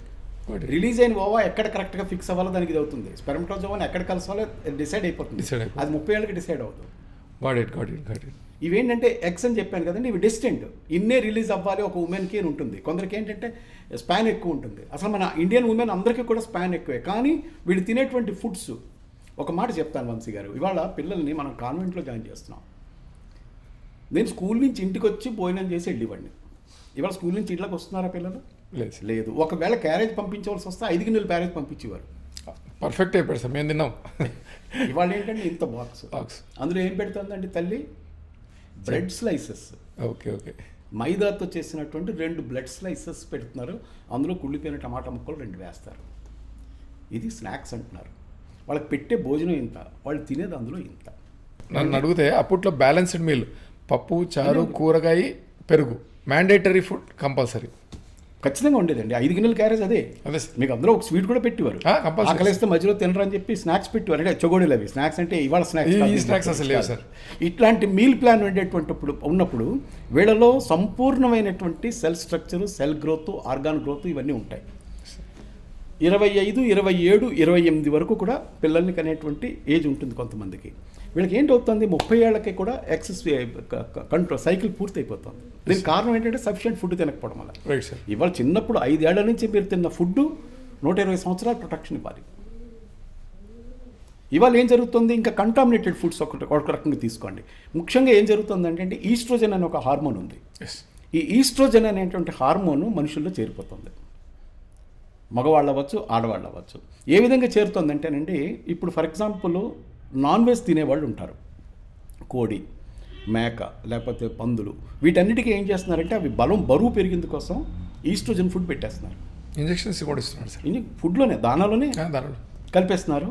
మీకు 65 రోజులకి ఈ కోడి ఇంత బరువు పెరగాలంటే, బరువు పెరగకపోతే వాడికి నష్టం. అందుకని వాడు ఏం చేస్తాడు, బరువు పెరిగిందికి దానికి ఇది ఇచ్చేస్తాడు. అలాగే గుడ్లు పెట్టే కోళ్ళు ఉంటాయి. ఈ ఈస్ట్రోజన్ ఫుడ్ ఇవ్వడం వల్ల ఎక్కువ నెంబర్ ఆఫ్ ఎగ్స్, ఫుల్ అంటే చక్కటి ఫార్మ్ అయినటువంటి ఎగ్స్ని అవి ప్రొడ్యూస్ చేస్తాయి. వాడు తగ్గిపోతే వాడికి నష్టం వస్తుంది. అందుకని వాడి లాభం కోసం వాడు ఏం చేస్తాడు, ఈస్ట్రోజన్ ఫుడ్ కలిపేస్తాడు. ఇంకా పందులకి అది ఎంత తొందరగా బరువు పెరిగితే వాడికి అంత లాభం. దానికి ఏం చేస్తాడు, ఈ ర్యాంచర్స్ అంటే మీట్ ఆపరేటర్స్ అందరూ కూడా ఎక్కువ ఈస్ట్రోజన్ ఫుడ్ పెట్టి ఆ పందుల్ని పూర్తిగా పెంచి వాటిని తినడం వల్ల ఏం జరుగుతుంది, ఆ ఈస్ట్రోజన్ మనుషుల్లోకి ఎంటర్ అయిపోతుంది. అంటే ఈ క్వశ్చన్ వెజిటేరియన్స్, నాన్ వెజిటేరియన్స్కి అంటారు, వెజిటేరియన్స్కి లేదా అని మీరు అడగచ్చు. వెజిటేరియన్స్ కూడా ఈ ప్రాబ్లం ఉంది. ఎట్లాగంటే పాలు, ఆవులకి ఎక్కువ మీరు ఈస్ట్రోజన్ ఫుడ్ పెడితే పాలు ఎక్కువ ఇస్తాయి. ఓకే. మీకు అప్పుడు ఏం జరుగుతుంది, పాల ద్వారా ఈస్ట్రోజన్ సెక్రేట్ అయిపోతుంది. ఇంకా పాల పదార్థాలు మనం తినక తప్పదు, పెరుగు తప్పదు, పాలు తప్పదు. సార్. మీరు ఇప్పుడు పాల టాపిక్ వచ్చింది కాబట్టి ఒక ఆడియన్స్కి ఒక క్లియర్ కాంటెక్స్ట్ నేను చాలా మందికి కల్పించిన వాళ్ళకంతా చెప్తున్నాను. లోకల్గా అమ్మే పాల ప్యాకెట్లో వాళ్ళు దాంట్లో క్లియర్గా దాని బ్యాక్ సైడ్ రాసి ఉంటారు, దీంట్లో మిల్క్ సాలిడ్స్ ఉంటాయి. అంటే మిల్క్ సాలిడ్స్ అంటే ఏంటి సార్, అవి పాలపొడి కలుపుతాము, కెమికల్స్ కలుపుతామని క్లియర్గా రాసిన ఈ పాల ప్యాకెట్ పాలు ఎందుకు వాడతారు సార్? నాకు అర్థం అవైలబిలిటీ అండి. దానివల్ల వచ్చే డిసీజెస్ ఎన్ని ఉన్నాయో అసలు వీళ్ళకి తెలియట్లేదు సార్. మీకు ఈస్ట్రోజన్ పెరగడం అనేది దానివల్లే సార్. దానివల్ల పెరుగుతుంది. రెండోది ఏంటంటే పాల నుంచి మీకు అందవలసినటువంటి పూర్తి శక్తి అందదు సార్. ఎందుకంటే మీకు పాలు ఇంత ఫర్ ఎగ్జాంపుల్ కొంత లిమిట్ తప్పించి లీటర్ పాలు తాగలేరు కదా మీరు. తాగలేరు సార్, దొరకవు. రెండో తాగలేరు కూడా. ఇప్పుడు టీలో ఇంత మిల్క్ వస్తుంది, కాఫీలో ఇంత మిల్క్ వస్తుంది, పెరుగులో ఇంత మిల్క్ వస్తుంది. ఇది మనకేంటో పూర్వం రోజుల్లో సరిపోయేది. ఎందుకు, పూర్తి పాలు అవి. పూర్తి పాలు మనం అది పడిగడుపున తాగే వాళ్ళం కాబట్టి సార్ దాని పోషక విలువ మనకు వచ్చేది. ఇప్పుడు పడిగడుపున ఈ కల్తీ పాలు తాగడం వల్ల మీరు అన్నట్టుగా ఆ హార్మోన్స్ బాడీలో ఇంజెక్ట్ అయిపోతుంది. ముఖ్యంగా ఈస్ట్రోజన్ పెరగడం. ఇంకా మీకు ఎన్విరాన్మెంటల్ పొల్యూషన్ సార్ ఈస్ట్రోజన్ వల్ల వచ్చే సైడ్ ఎఫెక్ట్స్ చెప్పేది. We'll go to environmental pollution కూడా it's an estrogen mimic. Yes. మీకు అందాకెందుకు, మీకు బాగా తెలిసిన పాయింట్ చెప్తాను. పాలిఇథిలీన్ టెట్రాక్లోరైడ్ పెట్ బాటిల్స్ అంటాం. Yes. It is nothing but estrogen mimic. అంటే పెట్ బాటిల్స్ మీరు వాడడం వల్ల బాడీలోకి ఈస్ట్రోజన్ ఎంటర్ అయిపోతుంది. నేను చెప్పే నాన్ వెజిటేరియన్ పాలే అక్కర్లేదు, ఎన్విరాన్మెంటల్ పొల్యూషన్ వల్ల. రెండోది సెల్ ఫోన్ యూసేజ్, ఈ రేడియేషన్ కూడా బాడీలో ఈస్ట్రోజన్ సర్చ్ పెరిగిపోతుంది. మగవాళ్ళలో ఏంటంటే ఈస్ట్రోజన్ 1 ఉంటే టెస్టోస్టెరాన్ 8 ఉండాలి. ఆడవాళ్ళలో 8 ఈస్ట్రోజన్ ఉంటే 1 టెస్టోస్టెరాన్ ఉండాలి. వీళ్ళకి ఏమవుతుంది, ఈస్ట్రోజన్ పెరగడంతో రేషియో మారిపోతుంది. ఈ రేషియో మారితే వాళ్ళలో మగవాడి కాంప్లెక్షన్ మారిపోతుంది సార్. టెస్టోస్టెరాన్ లెవెల్ ఇప్పుడు టెస్ట్ కూడా వచ్చాయి. అప్పట్లో టీటీ లెవెల్ అంటే టెస్టోస్టెరాన్ లెవెల్ నాకు తెలిసి 80s 70s టైంలో 40-45కి మందకి ఇచ్చేవండి సార్. ఇప్పుడు 30 నుంచే TT level completely you can see that deteriorate అయిపోతున్నట్టు. అవునండి, కన్వర్షన్ ఆగిపోతుంది కదండి. డైహైడ్రోటెట్రాక్లోరైడ్ మారాలి, అది వాటికి టెస్టోస్టెరాన్ మారడం ఏంటంటే ఈ తాలూకు సైకిల్ దెబ్బతినేస్తుంది. అంటే సఫిషియెంట్ హార్మోన్స్ లేనప్పుడు హార్మోన్స్ అవి పనిచేయడం మానేస్తాయి. ఇప్పుడు ఈ విధంగా బాడీలోకి ఈస్ట్రోజన్ ఎంటర్ అయిపోవడం మూలాన్ని వాళ్ళు ఏంటవుతుందండి, స్పెర్మ్ కౌంట్ తగ్గిపోతుంది. ఓకే. స్పెర్మ్ అంటే కారణం ఏంటంటే ఇది, ఎందుకంటే డిఫెక్టివ్ స్పెర్మ్ ప్రొడ్యూస్ అవుతుంది. రెండోది మొటిలిటీ ఉండదు, స్పెర్మ్కి మొటిలిటీ ఉండదు. ఇంకా పోతే ఏంటంటే క్వాలిటీ తగ్గిపోతుంది, క్వాంటిటీ తగ్గిపోతుంది. తర్వాత సెక్స్ అనేది ఏంటంటేనండి, బాడీ పూర్తిగా సహకరించి మెంటల్గా వాడు ప్రిపేర్ అవ్వాలి సెక్స్కి. It is not just like ఏదో వెళ్ళి టిఫిన్ తినేసి భోజనం తినేసి అటువంటి ప్రక్రియ కాదు అది. ఇద్దరు సంపూర్ణంగా ఆరోగ్యంగా విల్లింగ్గా వాళ్ళు సెక్స్ చేసుకుంటేనే సరైన పిల్లలు పుడతారు. వీడికి అంత ఉండదు, ఎందుకంటే హార్మోనల్ కాంప్లెక్స్ వాడిని అలౌ చేయదు. ఈస్ట్రోజన్ పెరగడం వల్ల ఏం జరుగుతుందన్నారు, ఇప్పుడు ముఖ్యంగానండి ఈ కారణాల వల్ల మన మనుషుల్లో ఈస్ట్రోజన్ పెరిగిపోతుంది. ఈ ఈస్ట్రోజన్ని మనం మేనేజ్ చేయగలగాలి. దీనికోసం టెస్టోస్టెరాన్ ఇస్తే ఏం జరుగుతుంది, కెమికల్గా దెబ్బతింటుంది. సో దీన్ని ఏం చేయాలి, మనకు టార్గెట్ ఏంటంటే ఈస్ట్రోజన్ పెరగడం, టెస్టోస్టెరాన్ ఇవ్వకూడదు, ఆ ఈస్ట్రోజన్ని న్యూట్రలైజ్ చేయాలి. ప్రొజెస్ట్రాన్, ఫీమేల్స్కి ప్రొజెస్ట్రాన్ కూడా ఇస్తున్నారు కదా సార్. ప్రొజెస్ట్రాన్ ఇస్తున్నారు, ఇదేంటంటే వాళ్ళకి హార్మోనల్ బ్యాలెన్స్ కాదండి, ఇవి కౌంటర్ బ్యాలెన్స్లో ఒకదానికి లింక్ ఉంటుంది. అందుకని ఏంటంటే మీరు ఎక్సెస్ ఈస్ట్రోజన్ని న్యూట్రలైజ్ చేయగలిగితే ఈ ప్రాబ్లమ్ సాల్వ్ చేసినట్లే. మీరు అన్నారు కదా సార్, అప్పట్లో ప్రెగ్నెన్సీ రాగానే హ్యాపీగా ఫస్ట్ మంత్లో చెప్పేవాళ్ళు. ఇప్పుడు 3 months వరకు ఎందుకు ఆగాల్సి వస్తుంది సార్? వాళ్ళకి భయం అయింది, ఇంతవరకు నిలబడదా. అదొకటి. మన పూర్వీకులు గర్భాధారణ సంస్కరణ అని ఒకటి ఉండేది సార్. అంటే ఒక డెలివరీ అయిన అమ్మాయికి తల్లిదండ్రుల దగ్గర ఎందుకు వదిలేవాళ్ళంటే, శ్రీమంతం దగ్గర నుంచి పుట్టబోయే బిడ్డ చాలా ఇదికి రావాలి, దేశానికి ఉపయోగపడాలని చెప్పేసి శ్లోకాలు పట్టించడము, కూర్చోబెట్టి ఇవి చేయడము, ఏవేవి చేయాలి, మార్నింగ్ లేసి ఇవి చేయాలి, ఏ పత్యాహారం తీసుకోవాలి, ఏ ఫుడ్ ఉంది, దాని గురించి కొంచెం చెప్పండి సార్ ప్లీజ్. ఇప్పుడు దీనికి విషయం ఏంటంటే, నా మేనల్లుడు ఒకడు ఉన్నాడండి, వాడు ఐఐటి బెనారస్లో చేశాడు. వాడు ఐమమ్స్ అని చెప్పి ఒక యాప్ను ఒకటి స్టార్ట్ చేశాడు. వాడు ఏంటంటే మన శ్రీ రవిశంకర్ గారి ఆశ్రమంలో ఉంటాడు. అక్కడ ఉన్నటువంటి రాజేష్ భయ్య అని అతనితో కలిపి ఈ సంస్థ స్టార్ట్ చేశాడు. ఇది వండర్ఫుల్ సంస్థ అనమాట. దీనికి మోడీ గారు ఇచ్చే ఇన్నోవేటివ్ యాప్ ప్రైజ్ ఏదో ఉంటుంది కదా, ఆ 10 లక్షల ప్రైజ్ కూడా వాడికే వచ్చింది. వాడు అంత ఇన్నోవేటివ్గా దాన్ని ప్రజెంట్ చేశాడంటే, ప్రెగ్నెన్సీ రాగానే ఐమమ్స్ అండి దాని పేరు, ఎటువంటి ఫుడ్ తినాలి వీళ్ళు, ఫస్ట్ మంత్ ఎటువంటి తినాలి, సెకండ్ మంత్ ఎటువంటి తినాలి, థర్డ్ మంత్ ఎటువంటి తినాలి, రెండోది ఏ మ్యూజిక్ వినాలి, ఏ ఎక్సర్సైజులు చేయాలి, అవసరమైతే డాక్టర్స్తో కల్పించి వాళ్ళకి ఆ తాలూకా ప్రక్రియ ఇదంతా చూసుకొస్తున్నాడు. తర్వాత మీరు ఇందాక ఒక గర్భ సంస్కారాలు అన్నారు. వీళ్ళని ఏంటంటేనండి, ప్రెగ్నెంట్ ఉమెన్ని ఎటువంటి స్ట్రెస్కి లోనవ్వకుండా వాళ్ళని హ్యాపీగా ఉంచేందుకు కొన్ని ప్రక్రియలు చేసేవారు. 3rd month వాళ్ళకు ఒక ఫంక్షన్ చేసేవారు, 6th month ఒక ఫంక్షన్ చేసేవారు, 7th month సీమంతం అనేవారు. ఇవేంటంటేనండి 10 మందిని పిలిచి వాళ్ళ ఆశీర్వచనాలు తీసుకోవడం అని ఒక ప్రక్రియ కింద పెట్టారు. కాదు, 10 మంది రావడం మూలని, వాళ్ళందరూ మాట్లాడడం మూలని, వాళ్ళందరూ నీకు ఆశీర్వదిస్తున్నట్టు ఒక మనోబలం అది. దానివల్ల ఏం జరుగుతుందంటే వీళ్ళు కంప్లీట్ హార్మోన్స్ రిలీజ్ అయ్యే బిడ్డ సంపూర్ణంగా పెరుగుతాడండి. ఇవన్నీ కూడా గర్భ సంస్కరణాలన్నీ కానీ మన గ్రంథాల్లో వర్ణించారు, చాలా కాలం వరకు ఫాలో అయ్యేవారండి. ఇప్పుడు ఏం జరుగుతోంది, దీన్ని ఒక ప్యాషన్గా పెట్టేసి కొత్తగా పేరు పెట్టారు సార్ దీనికి, బేబీ షవర్ అంట. బేబీ షవర్ అని చెప్పి 10 మందిని పిలిచి వాళ్ళని గెస్ట్లను ఎంగేజ్ చేద్దామని చెప్పి ఆ బాధలు పడి, ఎందుకంటే ఇప్పుడు న్యూక్లియర్ ఫ్యామిలీ అయిపోయింది కదండి. అదే సార్ మీరు అన్నారు కదా, నేను ఒక హై రైస్ కమ్యూనిటీకి వెళ్ళాను, శ్రీమంతం అన్న, అది బేబీ షవర్ అంటే శ్రీమంతం, నాకు తెలిసినంతవరకు శ్రీమంతంకి వెళ్ళాను. ఆ అమ్మాయి లేచి వడ్డిస్తుంది, నేను అన్నాను మీరు బేబీ షవర్ అన్నారు, శ్రీమంతం కాదా అంటే, లేదు it's like get together party అన్నారు. మీరు అన్నట్ల అసలు శ్రీమంతం దానికి బేబీ షవర్ దానికి డిఫరెన్సు, అందరిని పిలిచి భోజనం పెట్టి పంపించడం కాదు, మూతులు తుడిచి కూర్చోబెట్టి మీరు అన్నట్టుగా బ్లెస్సింగ్స్ ఇస్తే ఒక పాజిటివ్ వైబ్ క్రియేట్ అయ్యి మదర్కి కానీ బిడ్డకి కానీ తన ఫ్రీ డెలివరీ, తన ప్రాణం కానీ బాగుంటుంది, డెలివరీ అయిన బేబీ కూడా చాలా హెల్తీగా ఉంటుంది అనేది ఒక సాంప్రదాయం. కాదండి, వాళ్ళకి ఏంటంటే పూలు ముడిచేవారు, మంచి చీర కట్టేవారు, నగలు వేసేవారు, వాళ్ళని డెకరేట్ చేసేవారు, పసుపు రాసేవారు. ఇవన్నీ ఏంటంటేనండి టచ్ని మించిన తల్లి తాలూకా స్పర్శ, అమ్మమ్మ స్పర్శ, మామ స్పర్శ, వీళ్ళందరూ రావడం, అవన్నీ ఎవరు చూసుకునేవారు, వాళ్ళు చూసుకునేవారు. ఈ పిల్లకి ఎటువంటి స్ట్రెస్ ఇచ్చేవారు కదా. ఇవాళ ఏంటి బేబీ, మీరు చెప్పినట్టు బేబీ షవర్ వాళ్ళే ఇన్వైట్ చేసుకోవాలి, వాళ్ళే ఫుడ్ ఆర్డర్ చేయాలి, వచ్చిందో లేదో టెన్షన్ పడాలి. అంతే సార్. ఈ విధంగా దీనివల్ల వాళ్ళు టెన్షన్ పెరుగుతుంది తప్పించి ఉపయోగం లేకుండా పోతుంది. అయితే ఒక గెట్ టుగెదర్ పెట్టడం అనేది డెఫినెట్గా ఒక మంచి పద్ధతే, కాదని నేను అన్నాను. వాళ్ళందరూ కూడా సంపూర్ణమైనటువంటి హెల్దీ పాయింట్స్ చెప్పాలి వీళ్ళకి. అయితే ఏంటంటేనండి, మీకు ఈ సీమంతకు వచ్చే వాళ్ళకి కూడా కొన్ని రిస్ట్రిక్షన్స్ ఉండేవి.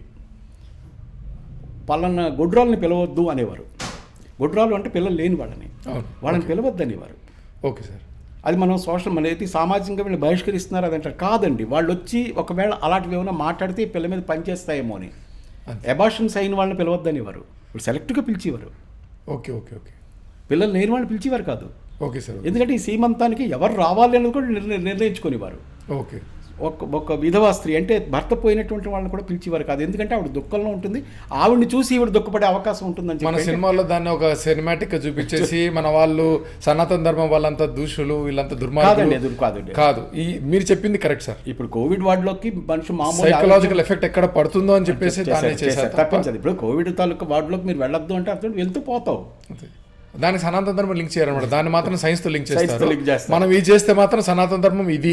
సనాతన ధర్మం ఈజ్ నథింగ్ బట్ సైన్స్ అండి, most advanced science. It is advanced science. అది ఇంకా ఆ దారికి చేరుకుందికి స్వామి వివేకానంద చెప్పినట్టు కొన్ని వందల సంవత్సరాలు పడుతుంది ప్రపంచానికి. విశ్వగురువుగా మనం ఎదుగుతున్నాం, అందులో డౌట్ అయితే లేదు. ఇవాళ పీపుల్ ఆర్ యాక్సెప్టింగ్ ఇట్. ఇప్పుడు మళ్ళీ నేను బ్యాక్ వస్తాను. ఈ ఈస్ట్రోజన్ సర్జ్ పెరగడం మూలాన్ని పూర్వం ఏం చేసేవారంటే, నేను ఇందాక చెప్పాను చూసారా, పిల్లడికి బ్రెస్ట్లు డెవలప్ అవుతున్నాయంటే ముసలమ్మ చూసి ఇదేంటిది వీడికి బ్రెస్ట్లు డెవలప్ అవుతున్నాయంటే ఇలా కూడదు కదా అని చెప్పి ఆవిడ ఒక పర్టికులర్ కషాయం చేసి ఇచ్చేది. దానివల్ల వాడికి నెక్స్ట్ డే పోయేది. అంటే ఆవిడ గమనించేది వీళ్ళలో హార్మోనల్ ఇంబ్యాలెన్స్ ఏదో ఉంది, దీనికి మనం కౌంటరాక్ట్ చేయాలి అని చెప్పి ఆవిడ వాడినటువంటి హెర్బుల్లో తులసి సీడ్స్ని వాటిని ఏమంటారు భావన అంటాం అనమాట. ఇది ఆయుర్వేదంలో ఒక ప్రక్రియ.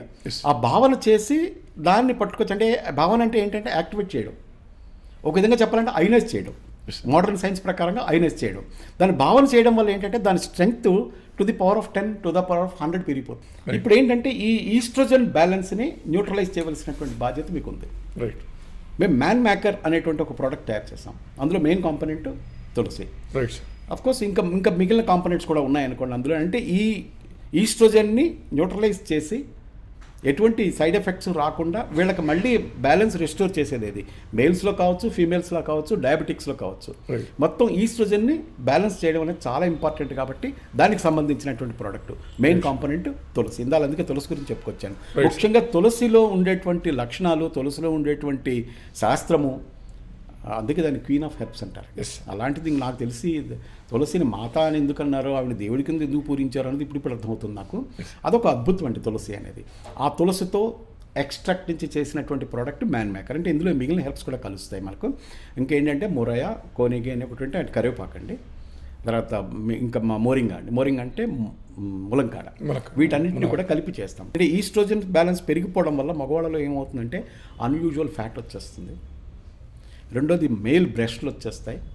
ఎరెక్టైల్ డిస్ఫంక్షన్, వాడు సెక్స్కి పనికిరాడు. ఓకే. ఇవన్నీ కూడా ఈస్ట్రోజన్ బ్యాలెన్స్ వల్ల. దీనివల్ల ఏం జరుగుతుందంటే డిఫెక్టివ్ స్పెర్మటోజోవా ప్రొడ్యూస్ అయ్యేటువంటి ప్రమాదం కూడా ఉంది. కానీ ముఖ్యంగా they cannot perform any sex because of this particular estrogen search. Sir, defective spermatozoa produce అయినప్పుడు that's what we're seeing like autism ఇట్లాంటి పిల్లలు పుట్టడానికి కారణం ఇదే. డెవలప్ కాదండి కార్. అసలు మీకు విచిత్రం ఏంటంటేనండి, మన సైన్సే అడ్డుపడి అటువంటి డిఫెక్టివ్ స్పెర్మటోజోవా కానీ డిఫెక్టివ్ ఓవా కానీ ఉన్నప్పుడు అబార్షన్ అయిపోతుంది. కానీ అవ్వకుండా మనం మందులు ఇచ్చి ఆపుతున్నాం దాన్ని. ఓకే. అంటే మీరు ఏం చేస్తున్నారు, డిఫెక్టివ్ అయినా సరే పిల్లలు పుట్టేటట్టు చేస్తున్నారా? ఇదొక క్వశ్చన్ మార్క్. 3rd monthలోనే అయితే ఫార్చునేట్గా మనకి ఏంటంటే 6th, 7th monthలో మనకు తెలిసిపోతుంది ఫార్మేషన్ ఎట్లా ఉంటుందని. అప్పుడు అబార్షన్ చేస్తున్నారు బలవంతంగా. అబార్షన్స్ అనేవి it is not at all advised. Even మన సనాతన ధర్మంలో కూడా అబార్షన్ అడ్వర్టైజ్ చేయలేదు. సరి అయినటువంటి gold medalist doctor abortion advise చేయడండి. వాళ్ళు చెప్తారు you bear it, constant next నువ్వు ఆపరేషన్ చేయించుకో, కానీ ఈ పిల్లల్ని నువ్వు బేర్ చేసుకో. తప్పని పరిస్థితుల్లో అబార్షన్ చేస్తారు, అది వేరే సంగతి. ఇప్పుడు ఎన్ఎన్సెఫ్ఎల్ అని చెప్పి వాళ్ళకి సరిగ్గా స్కల్ ఫామ్ కాలేదనుకోండి, అమ్మ 3rd month 7th monthలో బాగోలేదు, పిల్లలు బాగోలేదు, అబార్షన్ చేసేద్దామని చేస్తారు. అది ఒక విధంగా మనకి సైన్స్ ఇస్తున్నటువంటి రక్షణే, అంటే డిఫెక్టివ్ పిల్లలు పుట్టకుండా. కానీ డిఫెక్టివ్ పిల్లలు పుట్టకుండా ఉండడానికి ముఖ్యమైనటువంటి కారణం ఏంటంటే స్పెర్మటోజోవా సరిగ్గా ఫామ్ కాకపోతే, మొటిలిటీ లేకపోతే వీళ్ళకి పిల్లలు ఎలా పుడతారు? ఇప్పుడు ఈ స్పెర్మటోజోవాని కరెక్ట్గా మొటిలిటీ వచ్చి సరిగ్గా ఫామ్ అయ్యేటువంటి మెడిసిన్, మనకు అద్భుతమైన మెడిసిన్ మన శాస్త్రాల్లో ఉంది. మెంతులు. ఈ మెంతులు ఎంత చక్కటి అంటేనండి, ఈ మెంతుల తాలూకా దీని గురించి మీకు ఖురాన్లో కూడా చాలా వివరంగా రాస్తుంది. ఓకే. మెంతులు కానీ కనబడితే మా మహమ్మద్ ప్రవక్త ఏమంటాడంటే గోల్డ్ ఇచ్చి నువ్వు ఎక్స్చేంజ్ చేసుకొని చెప్పాడు. బైబిల్లో కూడా దీని వర్ణన ఉంది. ఓకే. మెంతుల తాలూకా ఇంపార్టెన్స్ గురించి మీకు ఒక మాట చెప్తానండి. ఆత్మవై పుత్రనామాసి అని భాగవతంలో ఒక వాక్యం ఉంది. ఆత్మవై పుత్రనామాసి, నువ్వే నీ బిడ్డడిగా జన్మిస్తావు. అంటే నీ తాలూకా చైల్డ్హుడ్ని, నీ తాలూకా ఇదిని నువ్వు ఎదుర్కొంటూ చూసుకోవచ్చు. తండ్రే బిడ్డడిగా జన్మిస్తాడు, అంతే కదండి మెయిన్. వాడి పెరుగుతున్న కొద్దీ వాడి తాలూకు ఇదంతా చూస్తున్న కొద్దీ మనకు చాలా ఆనందం. నేను చిన్నప్పుడు ఇలా చేసేవాడిని కదా, నేను చిన్నప్పుడు ఇలాగే ఉండేవాడిని కదా అంటే నీ తాలూకు చైల్డ్హుడ్ని నువ్వు రిక్రియేట్ చేసి నువ్వు సినిమా చూస్తున్నట్టు లైవ్లో ఎదుర్కొంటూ చూడొచ్చు. అటువంటి అవకాశాలు నువ్వు ఇవాళ పోగొట్టుకుంటున్నావు కదా, ఏది బికాస్ ఆఫ్ స్పెర్మటోజోవా. ఇది ఇంక స్పెర్మ్ మీకు డిఫెక్టివ్గా ఫార్మ్ అవడానికి కొన్ని ముఖ్యమైన కారణాలు చెప్తానండి. సిగరెట్ స్మోకింగ్, దానివల్ల కూడా స్పెర్మ్స్ పూర్తిగా ఫామ్ కావు. ఓకే. ప్రిమచ్యూర్ దాని ఏమంటారు, ప్రిమచ్యూర్ ఎజాక్యులేషన్ వేరు, premature preparation of this particular sperm. Okay okay okay. అది కూడా. నెక్స్ట్ ఏంటంటే ఆల్కహాలిజం, వీడు విపరీతంగా తాగడం వల్ల కూడా స్పెర్మటోజోవా మీద ఇదవుతుంది. ఇంకా పోతే వీళ్ళు ఏం చేస్తారంటే టూ మచ్ ఎక్సర్సైజ్ చేయడం కూడా. ఓకే. స్క్రోటల్ రీజన్ని మీరు టైట్గా లంగోటులతో వాటితోటి కట్టేసి వాడు 24 hours ఎక్సర్సైజ్ చేస్తున్నా సరే స్పెర్మటోజోవా చచ్చిపోయే ప్రమాదం ఉంది. నేను ఇంకా స్ట్రెస్ కీ రోల్ నెంబర్ 1 అనుకుంటాను. స్ట్రెస్ ఈజ్ మీకు అందులో దానికి మీరు నెంబర్ 1 మార్క్ ఇచ్చేయచ్చు. స్ట్రెస్ వల్ల ఏం జరుగుతుందంటేనండి, ఒకటి డిఫెక్టివ్ స్పెర్మటోజోవా రిలీజ్ అవ్వడం, రెండోది ప్రిమెచ్యూర్ ఎజాక్యులేషన్, మూడోది ఎరెక్టైల్ డిస్ఫంక్షన్. నేను ఇందాక చెప్పాను చూసారా, సెక్స్ అనేది సంపూర్ణమైనటువంటి ఆనందంలో జరగవలసినటువంటి ఒక ప్రక్రియ. మీకు ఈ తెలుగు కల్చర్లోని లేకపోతే నార్త్ ఇండియన్ మన ఇండియన్ కల్చర్లో ఏంటంటే ఫస్ట్ నైట్ అని ఒకటి అరేంజ్ చేస్తారు. ముందు అమ్మాయిని అబ్బాయిని పూర్తిగా సమ్మతంగా ప్రిపేర్ చేసి వాళ్ళని ఒక రూమ్లో పంపించేవారు. దాన్ని ఫస్ట్ నైట్ అంటున్నారు, శోభనం అంటున్నారు, కార్యం అని కూడా అంటూ ఉంటారు కొన్ని చోట్ల. వాళ్ళు ఏంటంటే అది కూడా ఒక ముహూర్తాన్ని ఫిక్స్ చేసేవారండి. మెంటల్గా అదొక ఇదివ్వండి, నీకు ఈ ముహూర్తంలో నీకు చక్కటి పిల్లలు పుడతారు, ఈ విధంగా చెప్పి అరేంజ్ చేసేవారు. దీనికి సనాతన ధర్మం తాలూకా దీన్ని మనం క్వశ్చన్ చేసుకునే బదులు బిహేవియరల్ సైన్స్ ప్యాటర్న్లో చూసుకుంటే వాళ్ళని కంప్లీట్గా ప్రిపేర్ చేసి అందరి సమ్మతంతో వాళ్ళని పంపిస్తున్నాము, ఇది తప్పు కాదు అనేటువంటి ఫీలింగ్ వాళ్ళకి కలగజేయడం కోసం అన్నమాట. ఫుడ్ కూడా చక్కటి ఫుడ్ పెట్టేవారు వాళ్ళకి. ఆ రోజు పెట్టవలసినటువంటి ఫుడ్ వేరు, మెను వేరు, ఆ విధంగా చేసేవారు. నేను మొట్టమొదటి చెప్పాను కదండి మీకు, మన ఫుడ్సే మనకి మెడిసిన్స్ అని చెప్పేసి. అయితే ఈ మెంతులు అని చెప్పాను కదా, ఈ మెంతులు స్పెర్మ్ కౌంట్ పెంచేటువంటి గుణం వాటికి ఉంది. ఈ మెంతులతోటి రకరకాల పదార్థాలు చేసేవారు. వీళ్ళకి ఏంటంటే స్పెర్మ్ కౌంట్ తక్కువ ఉండేటప్పటికి ఈ ఆయుర్వేదిక్ ఫిజిషియన్స్ మెంతుల్ని ఒక మెడిసిన్గా చేసి ఇచ్చేవారు. నేను దాని మీద కొంచెం ఎక్స్టెన్సివ్ స్టడీ చేసిన తర్వాత ఈ మెంతుల్లో అద్భుతమైనటువంటి ఇంగ్రీడియంట్స్ కనపడ్డాయి. నేను మీకు చెప్పాను కదా, బైబిల్లో కూడా దీని తాలూకా వర్ణన ఉంది. ఆత్మవ్యపుత్ర నామ ఇన్సులిన్ డిజార్డర్ ఉన్న వాళ్ళు కూడా, డయాబెటీస్ వాళ్ళు కూడా పొద్దున పనిచేస్తుందండి. ఎందుకంటే ఈ మెంతుల్లో గ్యాలక్టోమిన్ అనేటువంటి ఒక సబ్స్టెన్స్ ఉంటుంది. మామూలుగా మెంతుల్లో గ్యాలక్టోమిన్ అని 20% ఉంటుంది. నేను తయారు చేసే ప్రోడక్ట్ ఒకటి ఉంది, దాని పేరు ఫైబ్రీక్, అంటే ఫెనుగ్రీక్ అంటారు మెంతుల్ని. దీన్ని ఈ గ్యాలక్టోమిన్ అని ఫైబర్ అంటాం, అంటే సాల్యుబుల్ ఫైబర్ అంటారు. అందుకని ఫైబ్రిక్ అని పేరు పెట్టాను దానికి. ఈ ఫైబ్రిక్ అనే దాంట్లో ఏంటంటే నేను ఆల్మోస్ట్ 82% గ్యాలక్టోమిన్ అని ఇస్తున్నాను. సరే, ఇప్పుడు మీరు 82% గ్యాలక్టోమిన్ ఇస్తున్నప్పుడు ప్రీ డయాబెటిక్ అంటే కొంతమందికి ఏమొస్తుందంటే హెచ్ఎస్బి కౌంట్ అని మనం చూస్తుంటాం మామూలుగా, HSB1 ఏదో సంథింగ్, HbA1c దాంట్లో A1cలో 3 monthsలో వచ్చే అప్ అండ్ డౌన్స్ ఈ చేంజ్ వస్తుంటుంది. అంటే వీడు ప్రీ డయాబెటిక్ అనేది మనం నమూనా చూసుకోవచ్చు. అంటే వీళ్ళు వంశపారంగా టైప్ 1 టైప్ 2 డయాబెటీస్లో వీళ్ళు ఖచ్చితంగా వస్తుందన్న వాళ్ళకి ఈ మెడిసిన్ వాడితే ఏమైనా ఉపయోగం ఉంటుంది? ఖచ్చితంగానండి. ఇది ఎందుకంటే ఈ గ్యాలక్టోమిన్ ఏం చేస్తుందంటేనండి, మీకు ఇప్పుడు సందర్భం వచ్చింది కాబట్టి ఇప్పుడు చెప్తున్నాను. ఈ గ్యాలక్టోమిన్ ఒక జెల్ ఫామ్ చేస్తుంది. ఓకే. అంటే మనం తినేటువంటి ఫుడ్ ఈ గ్యాలక్టోమినల్లో అంటే ఈ ఫైబ్రిక్లో మీకు జెల్ కింద ఫామ్ అయిపోతుంది. ఇది స్టమక్లో అలా ట్రావెల్ చేసుకుంటూ వెళ్ళిపోతుంది. ఓకే. ఇదేం చేస్తుందంటే మనం తినేటువంటి కార్బోహైడ్రేట్స్ని బ్లడ్లోకి అబ్జార్బ్ కానివ్వదు. Super sir, very good sir. ఇది ఫస్ట్ దీని తాలూకా లక్షణం. దీనివల్ల ఏం జరుగుతుంది, మీకు సడన్ స్పైక్స్ ఉండవు, స్లోగా లీచ్ అవుట్ అవుతుంది. అంటే మామూలు ఇండివిజువల్కి కార్బోహైడ్రేట్స్ ఏ విధంగా అయితే బాడీకి అందుతాయో ఈ పర్టికులర్ ఫైబ్రిక్ సొల్యూషన్ తాగడం మూలన కూడా మీకు అదే విధంగా ఇది అవుతుంది అనమాట. అంటే నార్మల్ ఇండివిజువల్ కింద ఇది బతికేయచ్చు. పొద్దున్న బ్రేక్ఫాస్ట్కి ముందు, మధ్యాహ్నం భోజనం ముందు, రాత్రి భోజనం ముందు ఈ పౌడర్ని నీళ్ళలో కలుపు తాగడమే. నేను ఇస్తుంది 82% గ్యాలక్టోమిన్ అండ్ 12% ఇన్సాల్యుబుల్ ఫైబర్ ఉంటుంది. దీన్ని గ్యాలక్టోమిన్ ఇంకో పేరు ఏంటంటే సాల్యుబుల్ ఫైబర్, అది ఇన్సాల్యుబల్ ఫైబర్. అంటే 92% ఫైబర్ మీకు నేను ఇస్తున్నాను.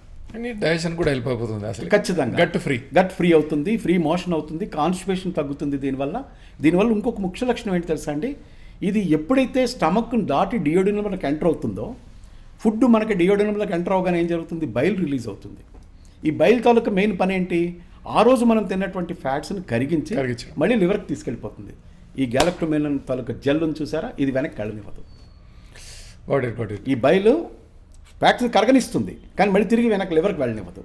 అంటే ఈ రోజు మీరు తిన్నటువంటి ఫ్యాట్స్, నెయ్యి, నూనె, రకమైన ఫ్యాట్స్ అన్నింటినీ కూడా బయటకు పోతాయి తప్పించి బాడీలోకి వెళ్ళవు. What it sir. అయితే మీకు బయలు తిరిగి వెళ్ళకపోతే మళ్ళీ లివర్ కొత్త బయలు తయారు చేయాలి. మీకు రోజు బయలు తయారు చేసి పెట్టుకోవాలి కదా. లివర్ కొత్త బయలు తయారు చేయాలంటే ఏం చేస్తుందంటే మీ బాడీలో స్టోర్ అయిపోయినటువంటి కొలెస్ట్రాల్స్ని పూల్ చేసి బయలు తయారు చేస్తుంది. అంటే over a period of time స్లోగా కొలెస్ట్రాల్స్ అన్ని బయలు కింద కన్వర్ట్ అయిపోయి బయటికి వెళ్ళిపోతుంటే మీకు ఏంటి లోపల ఒక 3 monthsలో కొలెస్ట్రాల్స్ కూడా తగ్గుతాయి. అంటే ఇదే ప్రోడక్ట్, ఇదే మెంతులు గెలక్టోమైన్ అనే సబ్స్టెన్స్ ఫైబ్రిక్ ప్రోడక్ట్ మీకు హైపర్ కొలెస్ట్రామియాకి పనిచేస్తుంది, హైపర్ ట్రైగ్లిజరైడేమియాకి పనిచేస్తుంది, డయాబెటీస్కి పనిచేస్తుంది, కాన్స్టిపేషన్ రిలీవ్ చేస్తుంది. ఇదంతా ఏంటి న్యాచురల్ మెకానిజం. 80s అనుకుంటాను దుర్గా మన first test tube baby in the world. అమ్మాయి పేరు దుర్గా, కలకటాలో పుట్టింది. అది ఫస్ట్ టెస్ట్ ట్యూబ్ బేబీ అని చెప్పి ప్రపంచం అంతా చప్పట్లు కొట్టేసింది. అసలు మన మహాభారత కథలో ఫస్ట్ టెస్ట్ ట్యూబ్ బేబీ మీకు ఉన్నాడుగా. ఈ స్ట్రెస్ వల్ల ఏం జరుగుతుందంటేనండి అండం టరైన్ టైంకి విడుదల కాదు, సరిగ్గా ఫామ్ కానీ అండం రిలీజ్ అయింది అనుకున్న ఉపయోగం లేదు. సో నెంబర్ ఆఫ్ ఎగ్స్ పూర్తి అయిపోతే వాళ్ళు ఏమవుతారు, కొన్నాళ్ళకి ఇంకా ఎగ్స్ రిలీజ్ కావు. ఇప్పుడు కొత్తగా ఇంకో సిద్ధాంతం వస్తుందండి, వీళ్ళు ఎగ్స్ తీసుకెళ్ళి దాచుకోవాలి ఎక్కడో. వాళ్ళకి 37-40 ఏళ్ళకి పిల్లలు పుట్టాలని కోరిక కలిగినప్పుడు దాన్ని తీసుకుంటారట. బ్రిటిష్ పుణ్యమని అందరూ అది ఫాలో అవుతున్నారు. యాక్చువల్గా టెస్టోస్టెరాన్ ధైర్యానికి సింబల్ అంటారు. కాదు, అలాగే ఝాన్సీ లక్ష్మీబాయి టెస్టోస్టెరాన్ రిలీజ్ అయిందంటారా ఏంటి? కాదు కదా. ఇప్పుడు కత్తి పట్టుకొని యుద్ధం చేయగలిగింది అంటే ఆడది చేయలేని అంటూ లేదండి. ఇప్పుడు శివాజీ మహారాజుని తయారు చేసిన వాళ్ళు ఎవరు? ఏమంటే గౌతమి పుత్ర శాతకర్ణిని తయారు చేసింది ఆవిడే. వాళ్ళు ఏంటంటే కంప్లీట్గా పిల్లల్ని పెంచడం మీద వాళ్ళ తాలూకా స్కిల్స్ అని ఉపయోగించాలి అనేది నా ఉద్దేశం. ఇవాళ వాళ్ళు ప్రకృతికి ఎగ్నెస్ట్గా వెళ్లకుండా, తల్లి కడుపులో ఉన్నటువంటి పిల్లడు ఉంటాడు 100% స్టెరైల్ ఛాంబర్ అండి. అది అలాంటి ఛాంబర్ నాకు తెలిసి ప్రపంచంలో ఇంకో స్టెరైల్ ఛాంబర్ లేదు. వీడి తల్లి నుంచి సంక్రమించినటువంటి ఈ ఇమ్యూనిటీ మళ్ళీ మనం ఇవ్వగలమా? ఇవ్వలేము సార్. నా ఆన్సర్ అయితే ఇవ్వగలం. కొరియా దగ్గర ఒక కంట్రీ ఉందండి, కోస్టారికా అని. అక్కడ ఎందుకో కానీ మనిషి 130 సంవత్సరాలు 140 సంవత్సరాలు బతుకుతూ ఒక సైంటిస్ట్ బృందం అక్కడికి వెళ్ళింది. విచిత్రంగా ఏంటంటే 120 వాళ్ళు చక్క పొలం పని చేసుకుంటున్నాడు. ఏంటి కారణం అని చెప్పి వాళ్ళ మొత్తం అన్నీ కూడా టెస్టులు చేస్తే యయాతి అనేటువంటి ఒక క్యారెక్టర్ ఉంటాడు మహాభారతంలో. వాడికి ఏంటంటే ఒక వయసు దాటిపోయిన తర్వాత ఇంకా బతకాలని కోరిక ఉంటుంది, అంటే యవ్వనంగా బతకాలని అనిపిస్తుంది అన్నమాట. ఈ 100 మంది పిల్లల్ని పిలిచి అడుగుతాడు, ఒరే నా ముసలి వయసుని మీరు తీసుకొని మీ యవ్వనాన్ని నాకు ఇవ్వండి అని. మనం తెలంగాణ వాళ్ళు తిట్టినట్టు తిట్టారు, చల్బే అని చెప్పి వెళ్ళిపోయారు. సిద్ధుడు ఒక లీఫ్ ఇస్తాడు, ఇది నీ తండ్రికి యవ్వనం వస్తుంది అంటే కథలో ఏంటంటే ఎక్స్చేంజ్ అయిపోతుంది. అందుకని సంతోషించి వీడికి ధ్రువపట్నం ఇస్తాడు, వాడి పేరు ధ్రువుడు. అయితే వీడి ఇక్కడ సాధించినటువంటి ఆ ప్లాంట్ ఏంటంటే,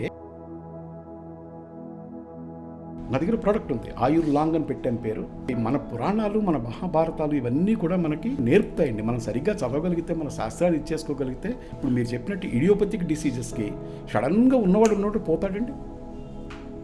ఇండివిజువల్ ఇడియోసింక్రసీ అని పేరు పెడతారా దానికి?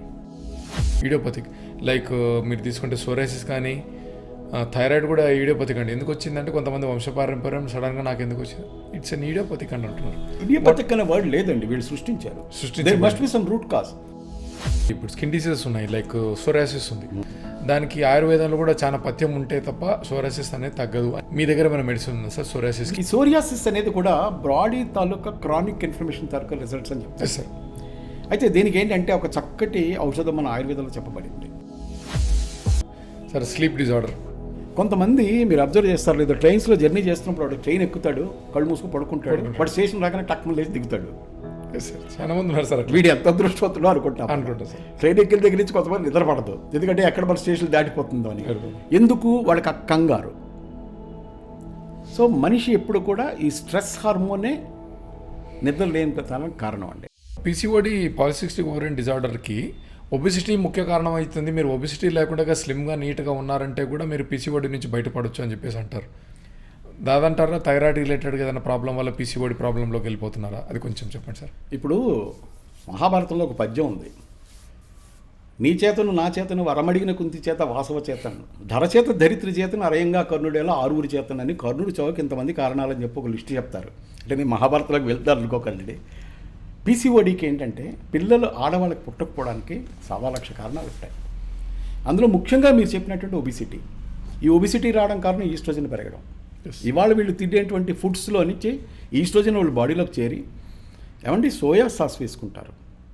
సోయా సాస్ వల్ల ఈస్ట్రోజన్ పెరగదా? ఖచ్చితంగా పెరుగుతుంది సార్. రెండోది వాళ్ళు తినేటువంటి జంక్ ఫుడ్స్, పొల్యూటెడ్ ఫుడ్స్. ఇవాళ ఆడవాళ్ళు కూడా అట్మాస్ఫియర్కి దాని ఏమంటారు ఎక్స్పోజ్ అయిపోయి అవతల వాడు వదిలేటువంటి వెహికల్ తాలూకు ఎమిషన్ వీళ్ళు పీలుస్తున్నారండి.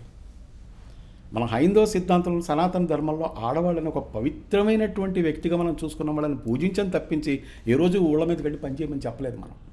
ఇవాళ ఏంటి, ఆడవాళ్ళు పనిచేయాలి, మగాళ్ళు పనిచేయాలి అనేటువంటి సిద్ధాంతంలో వీళ్ళు వెహికల్స్ పట్టుకొని ఈ హైదరాబాద్ పొల్యూషన్ తిరుగుతూ ఉంటే ఎక్కడి నుంచి వీళ్ళకి శక్తి వస్తుందండి?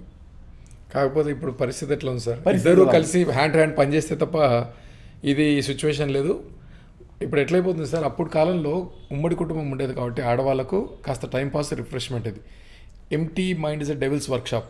ఆ సిచ్యువేషన్లో ఆడవాళ్ళు పడకూడదు కాబట్టి నేనైతే let them go and do the work అని చెప్పి వాళ్ళు పని చేయొద్దని అంటలేదు నేను. సరైన ప్రొటెక్షన్తో వెళ్ళాలి. ఇందాక మీరు చెప్పారు చూసారా, హెల్మెట్ పొల్యూషన్ని అడ్డుగుందుకైనా హెల్మెట్ ధరించాలి అని. వీళ్ళేంటంటే ముక్కు కట్టుకొని సరైనటువంటి ఇది చేసుకొని జాగ్రత్తగా వెళ్ళగలిగితే పర్వాలేదు. కానీ వాళ్ళు ఏంటంటే పరిగెట్టాలి, వాళ్ళు ఇచ్చేసుకోవాలి, ఆ పొల్యూషన్కి ఎక్స్పోజ్ అయిపోతున్నారు. ఓకే. తర్వాత విచిత్రం ఏంటంటే, ఒక విచిత్రమైన కల్చరు మన ఇండియాలో ఎంటర్ అయిపోయి ఆడవాళ్ళు సిగరెట్లు కాల్చడం, ఆడవాళ్ళు తాగడం కూడా వింటున్నాను నేను. ఎక్కడ మనకు స్టాటిస్టిక్స్ చదివాను, ఆడవాళ్ళ alcohols almost equivalent to males అని కూడా ఏదో ఒక ఆర్టికల్ చదివాను. నేను షాక్ అయ్యాను. Okay sir. అంటే ఈ పబ్ కల్చర్ వచ్చిన తర్వాత యంగ్స్టర్స్, నేను అంటుంది ఒక పర్టికులర్ జనరేషన్ ఆడపిల్లలు కూడా తాగుతున్నారు అని. వీళ్ళకి ఏంటంటే వీటి వల్ల ఏం జరుగుతుందంటే అండి, తర్వాత సరైన నిద్ర లేకపోవడం, ఒబిసిటీ కారణాలు చెప్తున్నాను. ఫస్ట్ కారణం మీకు ఈస్ట్రోజన్ పెరగడం అయితే, రెండోది ఒబిసిటీ, మూడోది ఏంటంటేనండి ఇవన్నీ కూడా ఏం జరుగుతుందంటే స్ట్రెస్. ఈ స్ట్రెస్ వల్ల ఏం జరుగుతుందంటేనండి అండం సరైన టైంకి విడుదల కాదు. ఒకవేళ విడుదలైనా అది ప్రిమెచ్యూర్. ఓకే. సరిగ్గా ఫామ్ కానీ అండం రిలీజ్ అయింది అనుకోండి, ఉపయోగం లేదు. సో నెంబర్ ఆఫ్ ఎగ్స్ పూర్తి అయిపోతే వాళ్ళు ఏమవుతారు, కొన్నాళ్ళకి ఇంకా ఎగ్స్ రిలీజ్ కావు. They reach to a stage called menopause. మినోపాజ్కి ఎప్పుడైతే చేరిపోయారో ఇంకా వాళ్ళు పిల్లలు పుట్టరు. ఇప్పుడు కొత్తగా ఇంకో సిద్ధాంతం వస్తుందండి, వీళ్ళు ఎగ్స్ తీసుకెళ్ళి దాచుకోవాలి ఎక్కడో. అవును, ఎగ్ ఫ్రీజింగ్ అంటున్నారు. లిక్విడ్ నైట్రోజన్లో దాచుతారు వాటిని దాచడం ఏం జరుగుతుంది. లిక్విడ్ అంటే దాచడానికి తప్పని అంటం లేదు. ఇది ఇంకోటి దానం ఇవ్వడం కాదు, వాళ్ళకి 37-40 పిల్లలు పుట్టాలని కోరిక కలిగినప్పుడు దాన్ని తీసుకుంటారట. ఇది ఎంతవరకు సక్సెస్ అవుతుంది అనేది అప్పటిదాకా వెయిట్ చేసి చూస్తే సెలబ్రిటీస్ పుణ్యమని అందరూ అది ఫాలో అవుతున్నారు. అంటే అది చిన్న విషయం కాదనుకోండి, చాలా ఖరీదుతో కూడుకున్నటువంటి విషయం. అది ఎఫర్ట్ చేయగలిగిన వాళ్ళు అదేదో చూడండి, ఒక పర్టికులర్ టైంలో మాకు పిల్లలు వద్దు అనుకొని అబార్షన్ చేయించుకునే వాళ్ళు ఉన్నారు. ఫస్ట్ ప్రెగ్నెన్సీ అబార్షన్ చేయించుకున్న వాళ్ళు మాకు వద్దు అని చెప్పేసి. మా ఫ్రెండ్ ఉండేవాడు, వాళ్ళ సిస్టర్ అలాగే ఒక అబార్షన్ చేయించుకుంది ఆవిడ, మాకు ఇప్పుడే పిల్లలు వద్దు అని చెప్పి. బిలీవ్ మీ, ఆవిడ జీవితంలో మళ్ళీ ఆవిడ పిల్లలు పుట్టలేదండి. మీకు అర్థమవుతుందండి? అప్పట్లో మెనోపాజ్ కూడా ఆడవాళ్ళకు 50+ టైంలో వచ్చేదండి. 60-50 చెప్తాను కదండి. ఇప్పుడు ఏంటి 35 సార్, 35 మెనోపాజ్ చేరిపోతున్నారు. వీళ్ళకి ఏం జరుగుతుందంటే టెస్టోస్టెరాన్స్ లెవెల్స్ కూడా వీళ్ళకి పెరుగుతున్నాయండి ఆడవాళ్ళలో. దాని మూలాలు ఏం జరుగుతుందంటే వాళ్ళలో మేల్ తాలూకా ఇది వచ్చేస్తుంది. యాక్చువల్గా టెస్టోస్టెరాన్ ధైర్యానికి సింబల్ అంటారు, కానీ కాదు. అలా అయితే ఝాన్సీ లక్ష్మీబాయి టెస్టోస్టెరాన్ రిలీజ్ అయిందంటారా ఏంటి? కాదు కదా. ఆవిడ కత్తి పట్టుకొని యుద్ధం చేయగలిగింది అంటే ఆడది చేయలేని అంటూ లేదండి. ఇప్పుడు శివాజీ మహారాజుని తయారు చేసిన వాళ్ళు ఎవరు? ఆడవాళ్ళే కదా, వాళ్ళ మదరే. ఏమంటే గౌతమిపుత్ర శాతకర్ణిని తయారు చేసింది ఆవిడే. అంటే వాళ్ళు ఏంటంటే కంప్లీట్గా పిల్లల్ని పెంచడం మీద వాళ్ళ తాలూకా స్కిల్స్ అని ఉపయోగించాలి అనేది నా ఉద్దేశం. ఇవాళ వాళ్ళు ప్రకృతికి ఎగ్నెస్ట్గా వెళ్లకుండా ప్రకృతితో పాటు శుభ్రమైన ఫుడ్ తింటుకుంటూ ఏ పనైనా చేసుకోవచ్చు. పొల్యూషన్కి ఎక్స్పోజ్ కాకూడదండి. ఇవాళ మీకు ఆల్మోస్ట్ హైదరాబాద్లో సంవత్సరానికి నాకు తెలిసి దగ్గర 1,00,000 పైన వెహికల్స్ రిజిస్టర్ అవుతున్నాయండి. మన 6 వెహికల్ రిజిస్ట్రేషన్ ఆఫీసులో కలుపుకుంటే 1,00,000 పైన, 1,25,000, 1,30,000 వెహికల్స్ రిజిస్టర్ అవుతున్నాయి. అన్ని వెహికల్స్ డిస్పోజ్ అవుతున్నాయండి. ఎక్కడైతున్నా సార్, మనం కార్ డిస్పోజ్ చేయం కదా. ఇండియన్స్ సాధారణంగా మనం డిస్పోజ్ చేయము. నాకు బాగా గుర్తు, ఫ్లైట్లో వాటర్ బాటిల్ ఇస్తే దాన్ని దాచుకున్నాను, ఫస్ట్ బాటిల్. ఇక్కడ పడేస్తున్నాం అనుకోండి, అది వేరే సంగతి. అంటే డిస్పోజ్ చేసే మెంటాలిటీ మనకు లేదు. వెహికల్ని డిస్పోజ్ చేయరు, దీన్ని పట్టుకెళ్ళి ఊళ్ళలో తండ్రికి ఇచ్చి పాత వెహికల్ వాడుకోమంటున్నారు. అంటే ఇక్కడ పొల్యూషన్ అక్కడ ట్రాన్స్ఫర్ చేస్తున్నారు. ఇప్పుడు ఈ విధంగా ఏంటంటే వెహికల్స్ అన్ని డిస్పోజ్ కావట్లేదు, ప్లస్ పెరిగిపోతున్నాయి. ఈ పొల్యూషన్ అంతా ఎక్కడికి పోతుంది? మనమే పీలుస్తున్నాం. అది రెండోది ఏంటంటే సరైన టైమ్స్కి వర్షాలకు పడకపోవడం, సరైన టైంకి ఇది రాకపోవడం, వాతావరణంలో కూడా విపరీతమైనటువంటి మార్పులు, దీనివల్ల కూడా ఈ ఆడవాళ్ళ మీద పనిచేస్తుందండి.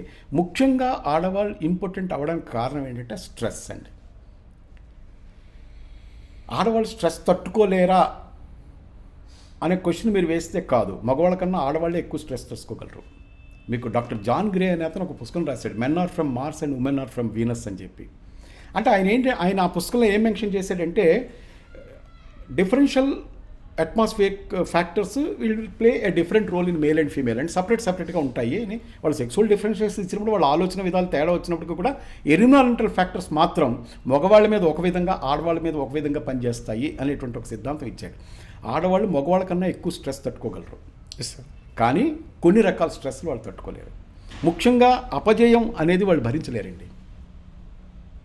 ఆడవాళ్ళు అపజయాన్ని భరించలేరు, కానీ వాళ్ళ ప్లానింగ్ ఎలా ఉంటుందంటే జయాన్ని అంటే గెలవడానికి కావాల్సినటువంటి ప్లానింగ్ మొత్తం అంతా కూడా వాళ్ళు ఇచ్చేస్తారు.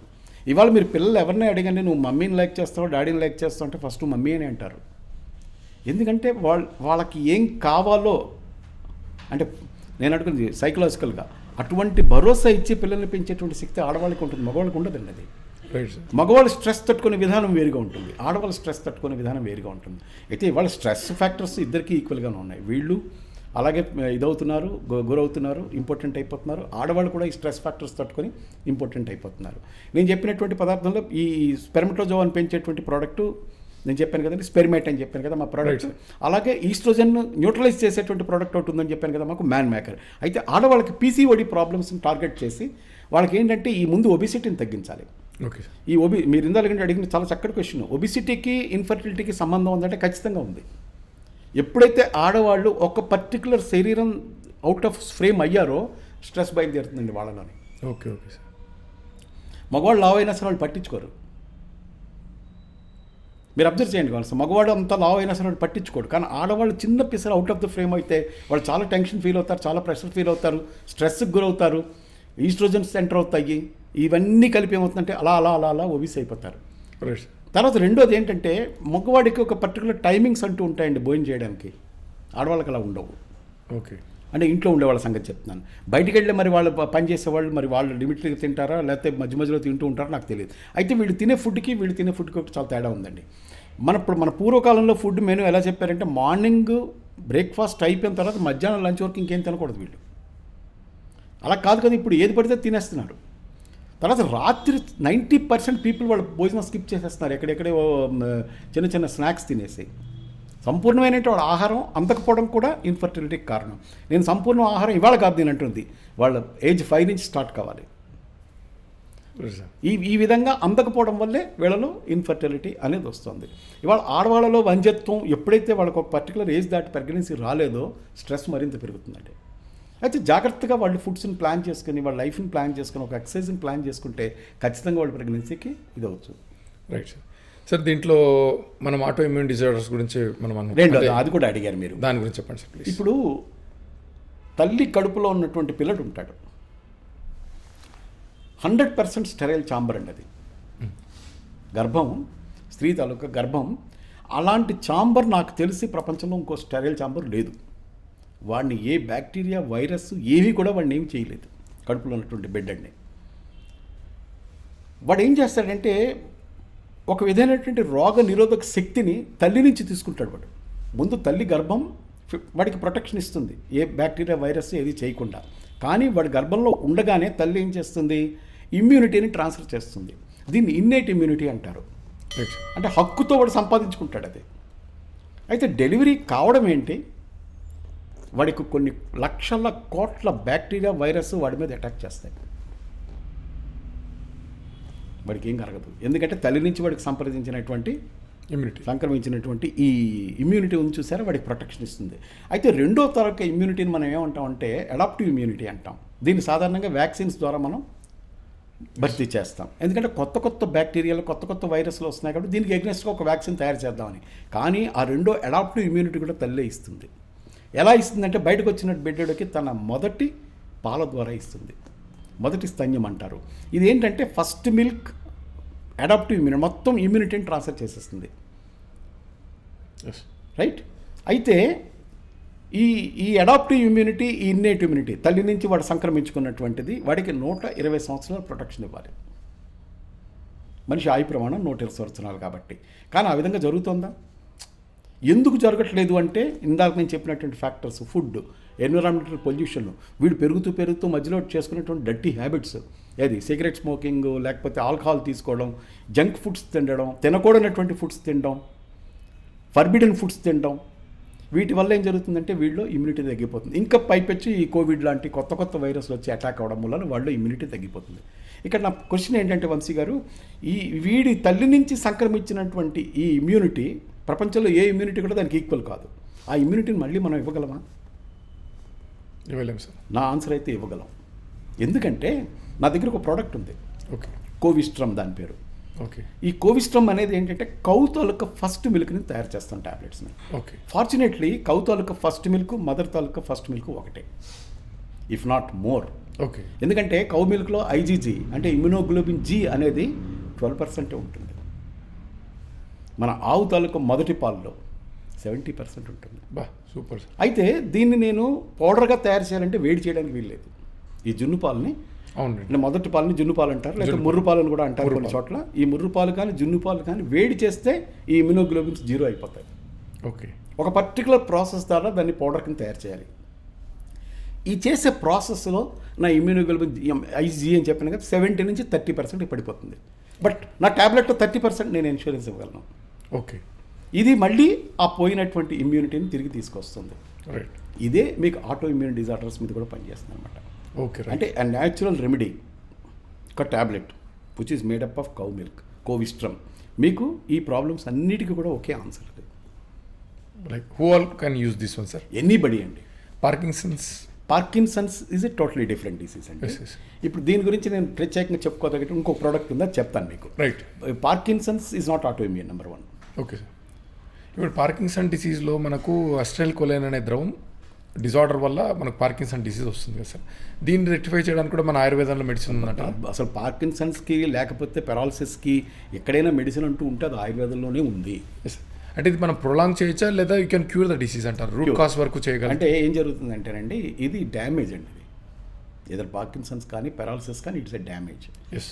డ్యామేజ్ని రివర్స్ చేయడానికి, అంటే మీ టిష్యూ కన్స్ట్రక్షన్ చేసుకుంటూ వాటన్నిటిని రీజనరేట్ చేయడానికి టైం పడుతుంది. చాలా టైం పడుతుంది సార్. చాలా కాదు, మనిషి డ్యామేజ్ని బట్టి, న్యూరాలజికల్ డిజార్డర్ అంటే టైం ప్రాసెస్, డ్యామేజ్ని బట్టి ఆ టైం తీసుకుంటుంది అనమాట. మీకు దీని గురించి ఒక అద్భుతమైనటువంటి శాస్త్రమే ఉంది మనకి. Okay. పెరాలసిస్ గురించి, పార్కిన్సన్స్ గురించి కూడా మీకు మహాభారతంలో దీని డిస్కషన్ ఉంటుందండి. Sir please. మీకు ఒక్కొక్క విచిత్రమైన కథ చెప్తాను మీకు. మహాభారతం తాలూకు గొప్పతనం ఏంటంటే, మన ఆఫ్ ద సబ్జెక్ట్ వెళ్తున్నామో నాకు తెలీదు, పేపర్లో చెప్పండి సార్. ఈ ఒక గొప్పతనం ఏంటంటేనండి, అది ఒక కథని మీకు రన్ చేసుకుంటూ పోవడం కాదు. దానికి మనిషి తాలూకా బతకడానికి ఈ మెడిసిన్స్ గురించి, వాటి గురించి, వీటి గురించి కూడా ఎన్నో సందర్భాల్లో ఎన్నో విషయాల్లో చేసుకొచ్చారు. మీకు ఇవాళ మనం 1980s అనుకుంటాను, దుర్గా మన first test tube baby in the world. అమ్మాయి పేరు దుర్గా, కలకటాలో పుట్టింది. రైట్. అది ఫస్ట్ టెస్ట్ ట్యూబ్ బేబీ అని చెప్పి ప్రపంచం అంతా చప్పట్లు కొట్టేసింది. అసలు మన మహాభారత కథలో ఫస్ట్ టెస్ట్ ట్యూబ్ బేబీ మీకు ఉన్నాడుగా, ద్రోణాచార్యుడు. ఇప్పుడు ద్రోణాచార్యుడు తాలూకా తండ్రి భరద్వాజుడు. అతను ఘృతాచి అనేటువంటి ఒక అప్సరస్ని చూసి స్ఖలనం అయిపోతుంది ఆయనకి. స్ఖలనం ఎక్కడ అవుతుంది? నదిలో అవుతుంది. అదే టైంకి ఘృతాచి అండాలని నదిలో విడుదల చేస్తుంది. ఈ రెండు మిక్స్ అవుతాయి, అంటే ఎక్స్టర్నల్ ఫెర్టిలైజేషన్. మీరు అడగచ్చు, వీడి స్ఖలనం ఇక్కడ జరిగింది, బాగా బహిర్గతంగా జరుగుతుంది, అండాలు కూడా బయటికి రిలీజ్ అవుతాయా అని. ఆ రోజుల్లో రిలీజ్ అయ్యాయి మనకు తెలియదు. వీటిని ఏం చేశారు, మీకు అతన్ని ఒక 18 పొరలతో తయారు చేసినటువంటి ఒక కుండలో పెట్టారు, దీన్ని తీసుకెళ్ళి జైగొట్ని. రిజల్టెంట్ ఈస్ ద్రోణాచార్యుడు. అది ఎక్కడ పెట్టారండి? ఆ కుండను తీసుకెళ్ళి రెల్లి పొదలో పెట్టారు. మీరు మొక్కలన్నింటిలో కూడా రెల్లి నుంచి ఆక్సిజన్ ఎక్కువ రిలీజ్ అవుతుంది. ఎవ్రీథింగ్ ఈజ్ రిలేటెడ్ సార్, మనది సైన్స్. సైన్స్. మీకు అక్కడి నుంచి చాలా సంపూర్ణంగా పుట్టాడు ఆయన ద్రోణాచార్యుడు. అతను ఎంతటి మహావీరుడో మీకు తెలుసు. సంపూర్ణమైనటువంటి మనిషి అండి. తనంతటి తను చచ్చిపోదామని నిర్ణయించుకున్నాడు కాబట్టి చచ్చిపోయాడు, కానీ లేకపోతే అతనికి మరణమే లేదు. ఎస్. అంటే ఫస్ట్ టెస్ట్ ట్యూబ్ బేబీ ఆయన మనకి మన పురాణాల్లో వర్ణించినట్టు ఒక పర్టికులర్ దానికన్నా ముందు ఫస్ట్ టెస్ట్ బేబీలు ఉన్నారు, లేకపోతే కాదు. మనకు గ్లేరింగ్గా తెలిసినటువంటి ఫస్ట్ టెస్ట్ ట్యూబ్ బేబీ. అందాకెందుకు, అతని భార్య ఉంది కృపి, ఆ భార్యకు అన్నయ్య ఉన్నాడు కృపాచార్యుడు, వాళ్ళిద్దరు కూడా టెస్ట్ ట్యూబ్ బేబీలే, వాళ్ళ జంటలు. 100 మంది లేరా సార్ దుర్యోధనుడు ఫ్యామిలీ మొత్తం? వాళ్ళు మళ్ళీ they are resultant of cloning అండి. ఓకే. క్లోనింగ్ అంటే ఏంటి, ఒక సెల్ నుంచి 2 సెల్లు, అలా 100 సెల్లు, అంతమంది జైగోట్లు ఉండవు కదా. ఒకే జైగోట్ని 100 పీసెస్ కింద వాళ్ళు క్లోనింగ్ ద్వారా ఇచ్చేశారు. అందుకని మీకు దుర్యోధనుడు వాళ్ళ బ్రదర్స్ అందరూ ఒకేలా ఉంటారు. గబుక్కుని చూస్తే మీరు తేడా పడడం కూడా కష్టం. వాళ్ళందరూ ఒక్క సెల్ నుంచి వచ్చిన వాళ్ళందరూ కూడా, అందుకే వాళ్ళ బుద్ధులు కూడా అందరూ ఒకేలా ఉంటాయన్నమాట దుర్యోధనుడివి. ఇప్పుడు మనం ఎక్కడికో వచ్చాం మనం subject yes sir, autoimmune disorder గురించి ఆటోఇమ్యూన్ డిజార్డర్ గురించి. భగదత్తుడు వాడి దగ్గర సుప్రీతికము అని చెప్పి ఒక ఏనుగు ఉంటుంది. భగదత్తుడికి ఒక చెయ్యి పనిచేయదు, ఒంటి చేతితోటి గడగడలాడిస్తాడు పాండవులందరినీ కూడా వాడు. అఫ్కోర్స్ తన్ని అల్టిమేట్గా తర్వాత పాండవులు అతన్ని చంపడానికి చాలా కష్టపడతారు. అతని దగ్గర నుండి సుప్రీతికి ఏనుగుని ముందు కొడితే కానీ ఆయన కొట్టలేకపోతారు, మొత్తం కొడతారు, అది వేరే సంగతి. చాలా చాలా ప్లానింగ్గా వెళ్ళి వీళ్ళందరూ మూకుమ్ముడిగా అతన్ని సంహరించవలసి వస్తుంది. వాడికి ఏంటంటే ఒక చేయి పని చేయదు, ఒకే చేతితోటి వాడు అంత యుద్ధం చేయగలిగాడు మహావీరుడు. అంటే ఆ వర్ణన గురించి చెప్తున్నప్పుడు వాడికి కొన్ని నరాలు కంప్రెస్ అవ్వడం మూలం అని చెప్పి వాడికి చెయ్యి పని చేయట్లేదు అని చెప్పి ఒక చోట రాసి ఉంటుంది. ఓకే, లేదు అతను ఏదో యుద్ధంలో వాడిని ఇచ్చేశారని చెప్పి కూడా ఒక ఇదిగా ఉంది. కానీ కంప్రెషన్ ఆఫ్ నర్వ్స్ వల్ల జరిగింది అనేటువంటి ఇది ఉంటుంది మీకు. వాడికి స్ట్రోక్ వచ్చి ఉండొచ్చు, ఈ విధంగా అనమాట. అంటే మెడికల్గా చాలా చాలా వర్ణనలు ఉన్నాయి, మనం డెరైవ్ అవుతూ ఉంటానండి. వాడికి రెమెడీస్ కూడా ఏ విధంగా తయారు చేశారు అనేటువంటి అందులో ఉంటాయి. Okay sir. ఈ విధంగా ఏంటంటే ఇవి ఆటో ఇమ్యూన్ డిజార్డర్స్ అన్నిటికీ కూడా ఇమ్యూనిటీని సెట్ చేయడం ఒక్కటే మార్గం అండి. ఇమ్యూనిటీని సెట్ చేయాలంటే మీకు ఆ రోజు తల్లి నుంచి వచ్చినటువంటి ఇమ్యూనిటీ మళ్ళీ ఇవ్వాలి. విచిత్రం ఏంటంటే గోమాత తల్లి గోవు దగ్గర నుంచి వచ్చినటువంటి first milk, second milk, third milk బట్టి ఉండదు. ఆ ఫస్ట్ మిల్క్ తీసినటువంటి పదార్థాలు మాత్రం మీకు చక్కటి తీస్తాయి. అయితే మనం జున్నుపాలు ఏం చేస్తామంటే నువ్వు వేడి చేసి తినేస్తాం, అందులో ఏమి ఉండదు, జీరో. దాన్ని ట్యాబ్లెట్ కింద మార్చి కోవిస్ట్రమ్ కింద మార్చాం. ఇంకా మీరు చెప్పినటువంటి మైసినా గ్రీవిస్ కానీ లేకపోతే ఈ మల్టిపుల్ స్క్లీరోసిస్ కానీ ఈ ఆటో ఇమ్యూన్ అన్నిటికీ కూడా ఇది ఒక అద్భుతమైన మెడిసిన్. అంటే టోటల్ ఇమ్యూనిటీని సెట్ చేసి పడేస్తుందండి. Okay sir. ఇమ్యూనిటీని పెంచుతుంతో పాటు ఇమ్యూనిటీని సెట్ చేసుకుంటూ వెళ్ళిపోతుంది. బట్ ఐమ్ సేయింగ్ ఈ సార్, ఇప్పుడు మీరు we can't expect these diseases, autoimmune disorders మనము మైస్థీనియా గ్రేవిస్ కానీ మోటార్ న్యూరాన్ డిసీజ్ ఎక్స్పెక్ట్ చేయలేము. వచ్చిన వాళ్ళకి ఈ మెడిసిన్ ఇస్తే పనిచేస్తుందని ఖచ్చితంగా. రైట్. Duration it depends. ఇప్పుడు ఫర్ ఎగ్జాంపుల్ డ్యామేజ్ ఎప్పుడైంది, ఎంత అయింది, వీటిని రిజువనేట్ చేయగలమా? రైట్. ఈ విధమైనటువంటి ఇప్పుడు నెర్వ్ కూడా ఒక సెల్లే కదండి. వీటేంటంటే ఆటో ఇమ్యూనిటీని సెట్ చేసి ఇమ్యూనిటీని ప్రాపర్గా ఉంచేసి అది గ్రహించేటువంటి అన్నెసెసరీ వీటి నుంచి పక్కకి తప్పించగలగాలి వాటిని. అదొకటి. రెండోది ఏంటంటేనండి ఇవన్నీ కూడా లోపల ఉన్నటువంటి సెల్స్ అన్నీ కూడా ఈ నెర్వ్స్ అన్నీ కూడా ఇన్ఫ్లేమ్ అయిపోతాయి. ఓకే. దీన్ని క్రానిక్ ఇన్ఫ్లమేషన్ అంటారు. దీన్ని మామూలు టెస్టుల ద్వారా మీరు తెలుసుకోవచ్చు. సిఆర్పి లెవెల్స్ చెక్ చేసినా లేకపోతే ఈఎస్ఆర్ చెక్ చేసినా సరే మీకు తెలిసిపోతుంది వీడికి క్రానిక్ ఇన్ఫ్లమేషన్ ఉందని. ఇవాళ 95% డిసీజెస్కి రూట్ కాజ్ ఏంటంటే క్రానిక్ ఇన్ఫ్లమేషన్. మీకు ఈ క్రానిక్ ఇన్ఫ్లమేషన్ తగ్గించాలి అంటే ముందు వీళ్ళు ఏం చేస్తున్నారంటే మన అలోపతిక్ మెడిసిన్స్లోని ఈ COX-2 ఇన్హిబిటార్స్ లేకపోతే ప్రోస్టాగ్లాండిన్ ఇన్హిబిటార్స్ వీటి మీద కాన్సన్ట్రేట్ చేసి ఒక్క పెయిన్ తగ్గించేందుకే చూస్తున్నారు.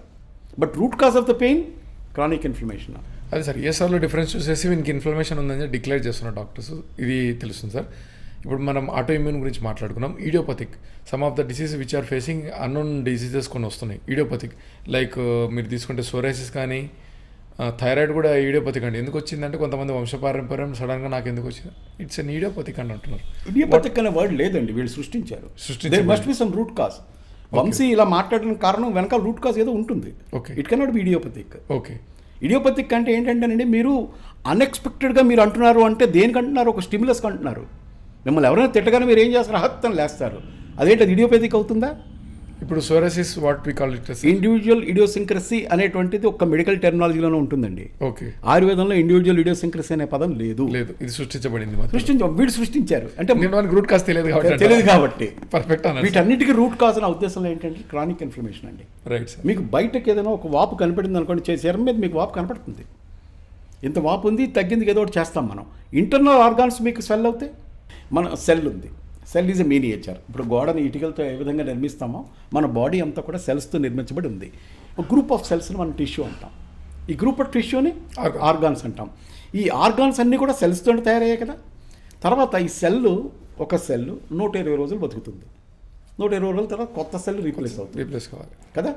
ఈ కొత్త సెల్ రీప్లేస్ అయినప్పుడు పాత సెల్ చచ్చిపోతుంది, దాన్ని సెనెన్సెన్స్ అంటాం మనం. ఈ విధంగా అంటే మీరు పుట్టినప్పుడు హార్ట్ కాదు మీ దగ్గర ఉన్నది, కొత్త సెల్స్తో రీప్లేస్ అవుతుంది కదా. అంటే over a period of time every 3 monthsకి మీ బాడీలో ఉన్నటువంటి ఆర్గాన్స్ అన్నీ కూడా రీప్లేస్ అవుతాయి. ఇవి రీప్లేస్ అయ్యే కొత్త సెల్స్ జనరేట్ కావాలి అంటే మీకు సంపూర్ణమైనటువంటి ఫుడ్ అందాలి. ఆ ఫుడ్ అందట్లేదు కాబట్టి వచ్చిన వాటితోనే తీసుకుంటున్నాం మనం. ఇప్పుడు ఫర్ ఎగ్జాంపుల్ 5 ఏళ్ల పిల్లడు మీకు తిరుపతి కొండ టకటకమని ఎక్కేస్తాడు, మీరు ఎక్కగలరా? నేను ఎక్కగలనా? మీకు అందాకెందుకు? స్మోకర్స్ మెట్లు ఎక్కలేరు తొందరగా, నాన్ స్మోకర్ తొందరగా ఎక్కగలుగుతాడు. పిల్లడి విషయంకి వచ్చేసరికల్లా వాడు చాలా పరిగెడుతూ ఎక్కుతాడు. వాడుకున్న ఎనర్జీ లెవెల్స్ మీకు ఎందుకు లేవు? మీకు కొత్త సెల్స్ తోటి కొత్త ఆర్గాన్స్ ఏర్పడినప్పుడు మీకు ఎందుకు ఏం లేవు? సెల్స్ డిఫెక్టివ్గా ఉన్నాయి.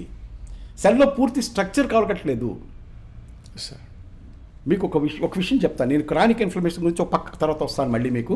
Okay sir. కొరియా దగ్గర ఒక కంట్రీ ఉందండి, కోస్టారికా అని. అక్కడ ఎందుకో కానీ మనిషి 130 సంవత్సరాలు 140 సంవత్సరాలు బతుకుతున్నాడు ప్రతివాడు కూడా. ఎందుకు వీళ్ళకి డెత్ అవ్వట్లేదు? అసలు ఎందుకు చచ్చిపోవట్లేదు ఇక్కడ వాళ్ళు? డెత్ అనేది జరిగి 130 సంవత్సరాలు అయింది అని చెప్పి ఒక సైంటిస్టుల బృందం అక్కడికి వెళ్ళింది. వెళ్ళిన తర్వాత వాళ్ళకి విచిత్రంగా ఏంటంటే 120 వాళ్ళు చక్క పొలం పని చేసుకుంటున్నాడు, హార్డ్ లేబర్ వర్క్ చేసుకుంటున్నాడు, చక్కగా ఉన్నాడు, బ్రహ్మాండంగా ఉన్నాడు. ఏంటి కారణం అని చెప్పి వాళ్ళ మొత్తం అన్నీ కూడా టెస్టులు చేస్తే వాళ్ళ టెలోమెర్ లెంగ్త్ పొడుగ్గా ఉందండి. వాళ్ళకి టెలోమెర్ అనేది ఏంటంటే డిఎన్ఏ మీద ఉండేటువంటి ఒక క్యాప్ లైక్ స్ట్రక్చర్. మన పెన్ మీద క్యాప్ ఎలా ఉంటుందో ఈ డిఎన్ఏ మీద ప్రొటెక్షన్ ఇచ్చేటువంటి ఒక క్యాప్ లైక్ స్ట్రక్చర్ ఈ టెలోమెర్. ఈ టెలోమెర్ లెంగ్త్ మామూలు మనుషులతో పోలిస్తే వాళ్ళకి పొడుగ్గా ఉంది. అందువల్ల వీళ్ళు ఎక్కువ కాలం బతుకుతున్నారు. దీనికి గాను వాళ్ళకి నోబెల్ ప్రైజ్ వచ్చిందండి. ఇది నేను 1996లో పేపర్ చదివిన తర్వాత నాకు ఏమనిపించిందంటే ఏమైనా చేసి మనం టెలోమెర్ లెంగ్త్ని పెంచగలమా అనిపించింది. ఆ రోజు నా కోరిక నాకే విచిత్రంగా అనిపించినప్పుడు కూడా వదిలిపెట్టలేదు. అయితే ఇదే సైంటిస్ట్ బృందం ఈ టెలోమెర్ లెంగ్త్ పొడుగ్గా ఉండడానికి ముఖ్యమైన కారణం ఏంటంటే వాళ్ళ బాడీలో ఎక్సెస్గా ప్రొడ్యూస్ అవుతున్నటువంటి టెలోమెరేజ్ అనే ఎంజైమ్ అని వాళ్ళే కనుక్కున్నారు. 2 క్లూలు వాళ్ళే ఇచ్చారు. ఏంటి? ఒకటి, telomere length is responsible for the ageing and fitness. Second thing is ఈ టెలోమెర్ లెంగ్త్ని కరెక్ట్గా మెయింటైన్ చేసేది, ఇంటాక్ట్గా ఉంచేది టెలోమెరేజ్ అనేటువంటి ఎంజైమ్. సో ఈ 2 కూడా చాలా ముఖ్యమైనవి. తర్వాత చూడండి, మనకు కోరిక సిన్సియర్గా ఉన్నప్పుడు అదృశ్య రూపంలో భగవంతుడు మనకి హెల్ప్ చేస్తాడు అనేటువంటిది ఒక సిద్ధాంతం ఉంది. మీరు నమ్ముతారో లేదో తెలియదు, కానీ నేను చాలా బలంగా నమ్ముతాను. ఆ రోజు ఏదో చదువుకుంటూ ఉంటే యయాతి అనేటువంటి ఒక క్యారెక్టర్ ఉంటాడు మహాభారతంలో. వాడికి ఏంటంటే ఒక వయసు దాటిపోయిన తర్వాత ఇంకా బతకాలని కోరిక ఉంటుంది, అంటే యవ్వనంగా బతకాలని అనిపిస్తుంది అనమాట. వాడికి ఇద్దరు వైఫ్లు వాడికి. ఒకటి శర్మిష్ట, రెండోది దేవయాని. ఈ దేవయానికి 100 మంది పిల్లలు. దేవయాని శుక్రాచార్యుడి కూతురు, 100 మంది పిల్లలు. శర్మిష్ఠకు ఒకడే కొడుకు. ఈ 100 మంది పిల్లల్ని పిలిచి అడుగుతాడు, ఒరే నా ముసలి వయసుని మీరు తీసుకొని మీ యవ్వనాన్ని నాకు ఇవ్వండి అని. మనం తెలంగాణ వాళ్ళు తిట్టినట్టు తిట్టారు, చల్బే అని చెప్పి వెళ్ళిపోయారు వాళ్ళు. పాపం శర్మిష్ఠ కొడుకున్నాడు కదా, వీడు చిన్నవాడు, వాడు వస్తాడు, నేను తీసుకుంటాను అది అంటాడు. మన తెలుగు భారతంలో ఇంతే ఉంటుంది కదా. కాదు, ఏదో ఉంటుందని చెప్పి నేను సాంస్క్రిట్ మూలానికి వెళ్ళాను. వెళ్తే నాకు అద్భుతంగా కనిపించింది ఏంటంటే, వీడు ఎక్కడైతే నేను ఏ కంట్రీ దగ్గర బార్డర్ అని చెప్పానో మన అరుణాచల్ ప్రదేశ్లో దాటి అక్కడ వీడు తపస్సు చేసుకుని వెళ్ళాడు. ఏది ఇందాక నేను వర్ణించినటువంటి ప్లేస్ కోస్టారికా. అక్కడ వీడు వెళ్ళి తపస్సు చేసిన తర్వాత ఒక సిద్ధుడు ఒక లీఫ్ ఇస్తాడు, ఇది నీ తండ్రికి యవ్వనం వస్తుంది అని. అది పట్టుకొస్తాడు వీడు, నాన్న ఇది తీసుకో, నువ్వు ఈ లీఫ్ను నువ్వు తాగు అంటాడు. సరిపోయింది, వాడికి ఆ తండ్రి వాడి యవ్వనం తీసేసుకుంటాడు. అంటే కథలో ఏంటంటే ఎక్స్చేంజ్ అయిపోతుంది. అందుకని సంతోషించి వీడికి ధ్రువపట్నం ఇస్తాడు. వాడి పేరు ధ్రువుడు. నక్షత్రంగా వాళ్ళకే మనకు కనపడుతూ ఉంటాడు. తండ్రి ఇచ్చినటువంటి కోరిక అదే, దాని వరం అనమాట అది. అందుకని వాడు నార్త్ స్టార్ అంటాం కదా, మనం ధ్రువుడు కనపడుతూ ఉంటాడు. అది విధంగా ఉంది. అయితే వీడు ఇక్కడ సాధించినటువంటి ఆ ప్లాంట్ ఏంటంటే, ఒక పర్టికులర్ సైంటిస్టులు ఈ పర్టికులర్ లీఫ్ మీద అక్కడ ఉన్నట్టు ప్రతి మొక్కని ఆకుని కూడా వాళ్ళు రీసెర్చ్ చేయాలి, వదిలిపెట్టలేదు. వీళ్ళు బతకడానికి కారణం ఏంటని. ఒక పర్టికులర్ ప్లాంట్ అంటే టెలోమర్ లెంగ్త్ని పెంచుతుంది. ఓకే, నా దగ్గర ప్రోడక్ట్ ఉంది, ఆయుర్ లాంగ్ అని పెట్టాను పేరు, టెలాక్స్మర్ అని ఇంకో పేరు పెట్టాను. 2 పేర్లతో ఆ ప్రోడక్ట్ మార్కెట్ చేస్తాను. అదేంటంటే టెలోమర్ లెంగ్త్ని పెంచేది. Okay sir. అందులో ఇంకా టెలోమరేజ్ ఎంజైమ్ ప్రొడ్యూస్ చేసేటువంటి కొన్ని అమైనో యాసిడ్స్ మిక్స్ కూడా అందులో వేసి ఆ ప్రోడక్ట్ని తయారు చేయడం వంటి జరిగింది. అంటే మనకి మన పురాణాలు, మన మహాభారతాలు ఇవన్నీ కూడా నేర్పుతాయండి. మనం సరిగ్గా చదవగలిగితే, మన శాస్త్రాన్ని ఇచ్చేసుకోగలిగితే, మన తాలూకా ఇప్పుడు మీరు చెప్పినట్టు ఇడియోపతిక్ డిసీజెస్కి సడన్గా ఉన్నవాడు పోతాడండి. ఇండివిజువల్ ఇడియోసింక్రసీ అని పేరు పెడతారా దానికి? కాదే. ఇప్పుడు ఇట్లాంటివన్నీ ఉన్నాయండి. మనం ఇవన్నీ వదిలిపెట్టడం మూలాన్ని మనకి ఈ ప్రాబ్లమ్స్ వస్తున్నాయి. అంటే ఫుడ్స్ ఇప్పుడు మా ప్రాంతాల్లోని అమ్మవారికి ఒక పూజ జరుగుతుంది. ఇక్కడ కూడా చేస్తారు, అది బోనాలు అంటారు. అక్కడ ఏంటంటే అమ్మవారికి ఉపారం అంటారు. ఉపారము ఏంది అది మన దాన్ని ఏమంటారంటే జాతీయం అయిపోయింది ఆ వర్డ్. ఆ ఉపారంలో ఏంటంటేనండి అవిసి కూర, మూలగ కూర కంపల్సరీగా తెలగపిండితోటి దాన్ని ఒక డిష్ కింద చేసి పెడతారు. అందులో ఎన్ని షాకింగ్ ఇవి ఉన్నాయి తెలిసిన అవిస్కోర్లోనే మన essential fatty acids, amino acids, ఎన్నో రకాల యాసిడ్స్ అందులో ఉన్నాయి. అంటే మన స్కిన్ని ఇంటాక్ట్ మెయింటైన్ చేసి ఈ ఇడియోపతిక్ ప్రాబ్లమ్స్ అన్నీ రాకుండా ప్రొటెక్ట్ చేసేటువంటిది అవిస్కోర్లో ఉన్నాయి. ఇప్పుడు ఏంటి ఫ్లెక్సీడ్ అని చెప్పి వీళ్ళు అమ్మేస్తున్నారు వేచేసి గింజల్ని. ఓకే, అవును సార్. అవిస్ గింజల్ని ఎందుకంటే టేస్ట్ రావాలి కదా, అందుకని వేచి అమ్ముతున్నారు. వేస్తే దాంట్లో ఉన్నటువంటి పదార్థాలన్నీ పోతాయి. సరే, దాన్ని ఏదైనా ఒక పర్టికులర్ ప్రాసెస్ చేసి అవిస్కోర్ తినడం అని మంచిదే, నేను కాదన్ను. అది నిజంగా ఎవరైనా తీసుకోగలిగితే మార్కెట్లో దొరికితే తప్పకుండా తినండి. ఎందుకంటే అదేంటంటే స్కిన్కి కావాల్సినటువంటి గామాలినోలిక్ యాసిడ్ నాకు ప్రొడ్యూస్ చేసి ఇస్తుందండి. అవిస్కోర్ ఒక్కటే ఇస్తుంది. అది మన అవిస్కోర్ మీకు నాకు తెలిసి ఇటుపక్క ఈ ప్రాంతంలో ఎక్కడ నేను చూడలేదు. అది ఇక్కడ ములక్కూర తింటారు, అంతవరకు కూడా చాలా మంచిదే. ములగలో కూడా ఉంటాయి ఈ లక్షణాలు ఉంటాయి. ములగలో చాలా క్యారెక్టర్స్ ఉన్నాయి, ఇది కూడా ఉన్నాయి. ఇప్పుడు ఇందాక చెప్పుకున్నటువంటి ఈ టెలోమర్ లెంగ్త్ పెంచేటువంటి ప్రోడక్ట్కి ఈ అవిస్కోర్కి సంబంధం ఉంది. ఓకే, ఇలాగేంటంటే మన పురాణాల్లోనే మనకి రెమెడీస్ వర్ణించబడి ఉన్నాయి. ఇప్పుడు స్కిన్ డిసీజెస్ ఉన్నాయి, లైక్ సోరాసిస్ ఉంది అనే, ఇంకా దానివల్ల చాలా మంది ప్రాబ్లమ్స్లో ఫేస్ అయ్యారు. సోరాసిస్లో చాలా రకాలు ఉన్నాయి సార్. దానికి ఆయుర్వేదంలో కూడా చాలా పథ్యం ఉంటే తప్ప సోరాసిస్ అనేది తగ్గదు అని రీసెంట్గా నేను ఒక ఆయుర్వేదిక్ డాక్టర్ గారిని చేశాను అనమాట. మీ దగ్గర మన మెడిసిన్ ఉందా సార్ సోరాసిస్? ఈ సోరియాసిస్ అనేది కూడా బాడీ తాలూకా క్రానిక్ ఇన్ఫ్లమేషన్ తాలూకా రిజల్ట్స్ అని చెప్తారు సార్. అయితే దీనికి ఏంటంటే ఒక చక్కటి ఔషధం మన ఆయుర్వేదంలో చెప్పబడింది. ఇదేంటంటే పసుపు. Okay sir. ఈ పసుపు కొమ్ముల్లోని కర్కుమిన్ అనేటువంటి ఒక సబ్స్టెన్స్ ఉంటుంది. దీన్ని ఏంటంటే యాంటీ ఏజింగ్గా చెప్పుకుంటారు కర్కుమిన్ని. ఎందుకంటే కర్కుమిన్ యాంటీ ఇన్ఫ్లమేటరీ. బాడీలో ఉండేటువంటి ఇన్ఫ్లమేషన్కి రూట్ కాజ్ ఒకటి ఉంటుంది, ఎన్ఎఫ్కి కప్ప బి అని, బిఎస్ nuclear factor kappa B. Sorry for interruption sir. Sir మన క్యూర్కుమిన్ పని చేయాలని అంటే దీనికి కంపల్సరీగా పెపరిన్ అంటే మనము మిరియాలతో యాడ్ చేస్తేనే దీని మెడిసిన్ వాల్యూ బాడీకి ఉంటుంది అంటారు. ఇది నిజమా లేకుంటే ఏమన్నా?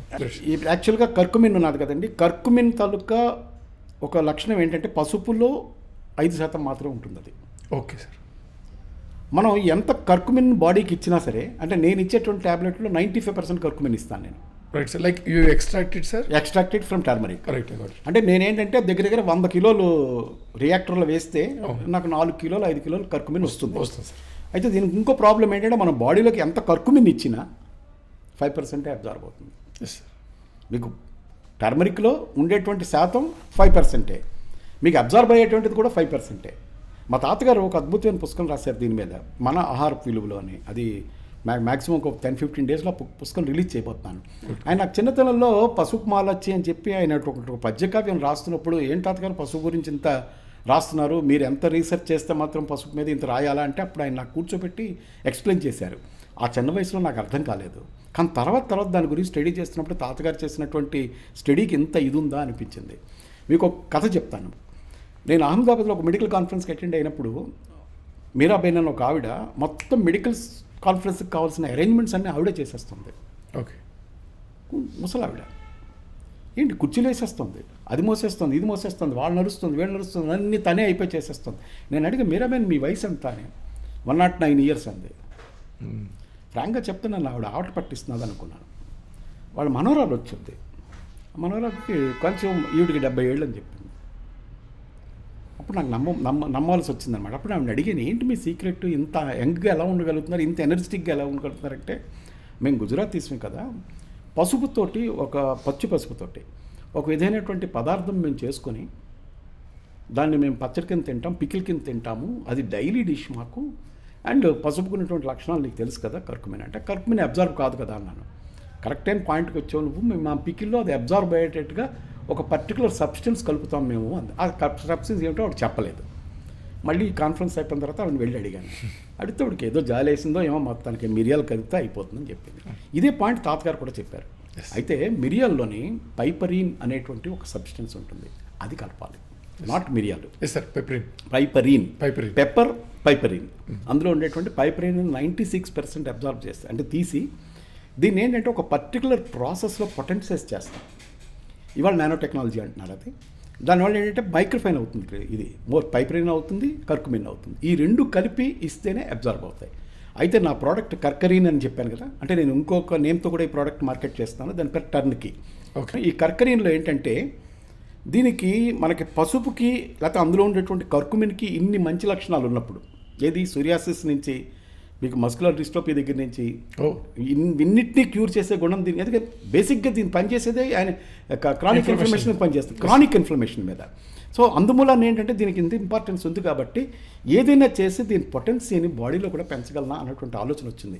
బయట నేను పొటెన్సైజ్ చేస్తున్నాను కాదు, బాడీలోకి వెళ్ళిన తర్వాత దీని తాలూకా అంటే 100% అబ్జార్బేటెడ్ చేయగలిగాను. ఫస్ట్ విక్టరీ అది. ఫస్ట్ ఏంటి, నేను ఎక్స్ట్రాక్ట్ చేయడం, కంప్లీట్గా ఎక్స్ట్రాక్ట్ చేయగలిగాను. Okay, I'm happy. 95% మించి చేయలేకపోయాను. ఓకే, 95% ఇచ్చినా చాలనుకున్నాను. పైబ్రెయిన్ 96% చేసాం. ఈ రెండు కలిపాం, అబ్జార్ప్షన్ ఈజ్ ఓకే. కానీ బాడీలోకి వెళ్ళిన తర్వాత ఇది ప్రతి సెల్కి చేరాలి అంటే దీనికి ఒక వెహికల్ అంటూ ఒకటి ఉండాలి అనేటువంటి ఆలోచనతోటి ఇందాక మీకు చెప్పాను తులసి తాలూకా లక్షణాలు. తులసి ఏంటంటే అడాప్టోజన్, మీ బాడీకి ఏం కావాలో ఆ పని చేసి పెడుతుంది అది. అందుకని తులసిని తీసుకొచ్చి దీనికి యాడ్ చేశాను. అంటే అది వెహికల్ అనమాట, దీన్ని తీసుకెళ్ళి డెలివరీ చేస్తుంది. అంతటితో నేను సంతృప్తి చెందలేదండి. ఇది ఒక అద్భుతమైన ప్రోడక్ట్ కింద ఎమర్జ్ అవ్వాలి అనేటువంటి కోరికతోటి సేమ్ ఫ్యామిలీకి చెందిన అంటే జింజిబెరేసి అనే ఫ్యామిలీకి చెందింది ఈ పసుపు. ఇదే జింజిబెరేసి ఫ్యామిలీకి చెందినటువంటి ఇంకో 2 ఇంగ్రీడియంట్స్ ఉన్నాయి. ఒకటి ఏంటంటే జింజర్, అల్లం. ఇందులోంచి జింజిరాల్ అనేటువంటి ఒక పదార్థం తీసి దీంట్లో కలిపాను. ఓకే, ఇదేం జరుగుతుందంటే కర్కుమిన్ తాలూకు పొటెన్సీని పెంచడమే కాకుండా అది కూడా కర్కుమిన్లో పనిచేస్తుంది. రైట్. ఇంకా మూడోది గ్యాలంగాల్. ఈ ఆల్పేనియా గ్యాలంగాల్ అంటారు. మా సైడ్ ఏంటంటే దీన్ని దుంపరాష్ట్రం అంటారు. ఈ తెలంగాణ ఏరియాలో వేలు రాష్ట్రం అంటారు. వేలు రాష్ట్రం. ఓకే. దుంపరాష్ట్రం, వేలు రాష్ట్రం. దుంపరాష్ట్రం అయితే కొంచెం లావుగా ఉంటుంది, వేలు రాష్ట్రం సన్నగా వేలులో ఉంటుంది. ఇదేంటంటే ఇందులోని చెప్పాలంటేనండి కర్కుమిన్ ప్లస్ జింజర్ కన్నా ఎన్నో అద్భుతమైన లక్షణాలు ఉన్నాయి. ఇదేంటంటే హిడెన్ పొటెన్షియల్, ఇప్పటిదాకా అన్సన్ హీరో అనమాట అది. ఓకే. దాన్ని పట్టుకొచ్చి గ్యాలంజిన్ అనేటువంటి సబ్స్టెన్స్ని స్టెబిలైజ్ చేయడానికి నేను చాలా తంటాలు పడాల్సి వచ్చింది. చేసి అది కూడా కలిపాను. అంటే ఈ కర్కరిన్ ట్యాబ్లెట్లో ఇన్ని రకాల సబ్స్టెన్సెస్ ఉన్నాయి. కర్కుమిన్ తాలూకా యాక్షన్ పెంచేవి, అవి కూడా కర్కుమిన్ లాగా యాక్ట్ చేసేవి, ప్లస్ అడాప్టోజన్ ప్లస్ పైపరిన్, ఇన్ని కలిపి ఈ ప్రోడక్ట్ అంటూ తయారు చేయడం జరిగింది. ఇది ఒక అద్భుతమైన మీరు చెప్పినటువంటి ఇడియోపతిక్ డిసీజెస్ లేకపోతే ఇండివిజువల్ ఇడియోసింక్రటిక్ డిసీజెస్ అన్నిటికీ ఇది పనిచేస్తుంది. అయితే టైం మ్యాటర్స్. వాడికి ఎన్నాళ్ళు బట్టి ఈ ఫ్యాక్టర్ ఉంది. ఇప్పుడు సోరియాసిస్ ఇవాళ ఒక ట్యాబ్లెట్తో తగ్గిపోవాలంటే తగ్గేది కాదు. ఇంకా మీరు పచ్చం విషయం అంటారా, మీరు చెప్పినటువంటి ఏ పచ్చం కూడా ఫాలో అవ్వగలరు. అయితే యాగ్రివేట్ అయ్యే పదార్థాలు తినకుండా ఉంటే ఇమ్మీడియట్గా వాళ్ళకి యాక్షన్ ఉండదు, అంటే ఇమ్మీడియట్ ప్రాబ్లం రాదు, అంతకు తప్పించి ఇంకేం లేదు. వీళ్ళకి ఏంటంటే మనకి ట్యాబ్లెట్ స్టార్ట్ చేసిన తర్వాత 15-20 రోజులకి వాళ్ళకి తేడా తెలుస్తుంది. ఈచింగ్ తగ్గడం, స్కేల్స్ తగ్గడం, ఇవన్నీ కూడా మీరు గమనించవచ్చు. అయితే ఇది ఈ యొక్క పర్టికులర్ డెస్టింగ్ టైంలో అంటే 3 నెలల ట్రీట్మెంట్లో ఇది క్యూర్ అవుతుందంటే మాత్రం నేను చెప్పలేను, ఎందుకంటే depends upon the patient. Result అయితే 3 నెలల్లో మీకు 15 డేస్ కనపడుతుంది, వాళ్ళకి కనపడుతుంది. అయితే వీళ్ళేంటి పూర్తిగా తగ్గే వరకు వాడాలి. బెస్ట్ సార్, మీరు you're giving in tablet form, అంతే, చాలా ఈజీగా క్యారీ ఆన్ చేసుకోవచ్చు. ఎందుకంటే మామూలుగా బయట సోరేసిస్కి అయితే వాడు ఇన్ని బాటిల్స్ తీసుకెళ్ళి అన్ని కషాయాలు కలుపుకొని కానుకుంటే you're giving in easy form. It's a tablet form and that to good price, చాలా మంచి రీజనబుల్ ప్రైస్. అయితే టాబ్లెట్ రాత్రి పడుకున్నప్పుడు వేసుకుంటే సరిపోతుంది. సరే, ఇప్పుడు మీరు చెప్పిన ఇంగ్రీడియంట్లో యాక్చువల్గా మీరు చెప్పినట్టు జింజర్ అండ్ క్యూర్కుమిన్ అండ్ పెపరిన్ ఈ 3 కలిస్తే లివర్ కూడా డిటాక్స్ అయిపోతుంది కదా సార్? అది ఎందుకంటే లివర్ కూడా ఒక సెల్లే కదండి, ఆర్గానే కదండి. మీరు చాలా అద్భుతమైన పాయింట్ చెప్పారు. ఎందుకంటే లివర్ డిటాక్సిఫికేషన్ తులసి చూసుకుంటుంది, గ్యాలంగాల్ చూసుకుంటుంది. అది ఉతికి ఆరేసినట్టే లివర్ మీరు ఇచ్చిన 3 ఇంగ్రీడియంట్స్. వీటితో ఏంటంటే ఎందుకు ఓవరాల్ అండి బాడీలో ఎక్కడ క్రానిక్ ఇన్ఫ్లమేషన్ ఉన్నా ఇది మొత్తానికి అది టేక్ కేర్ చేసుకోవాలన్నమాట. రైట్ సార్, అంత అద్భుతమైన ప్రోడక్ట్ అండి ఇది. ఇది ఫ్యాటీ లివర్కి దానికి రిలేటెడ్ కూడా ఇందాక నేను చెప్పినటువంటి ఫ్యాటీ లివర్ కంటే మీకు 2 రకాల ఫ్యాటీ లివర్స్ ఉన్నాయి. ఒకటి ఏంటంటే నాన్ ఆల్కహాలిక్ ఫ్యాటీ లివర్, ఒకటి ఆల్కహాలిక్ ఫ్యాటీ లివర్ ఒకటి.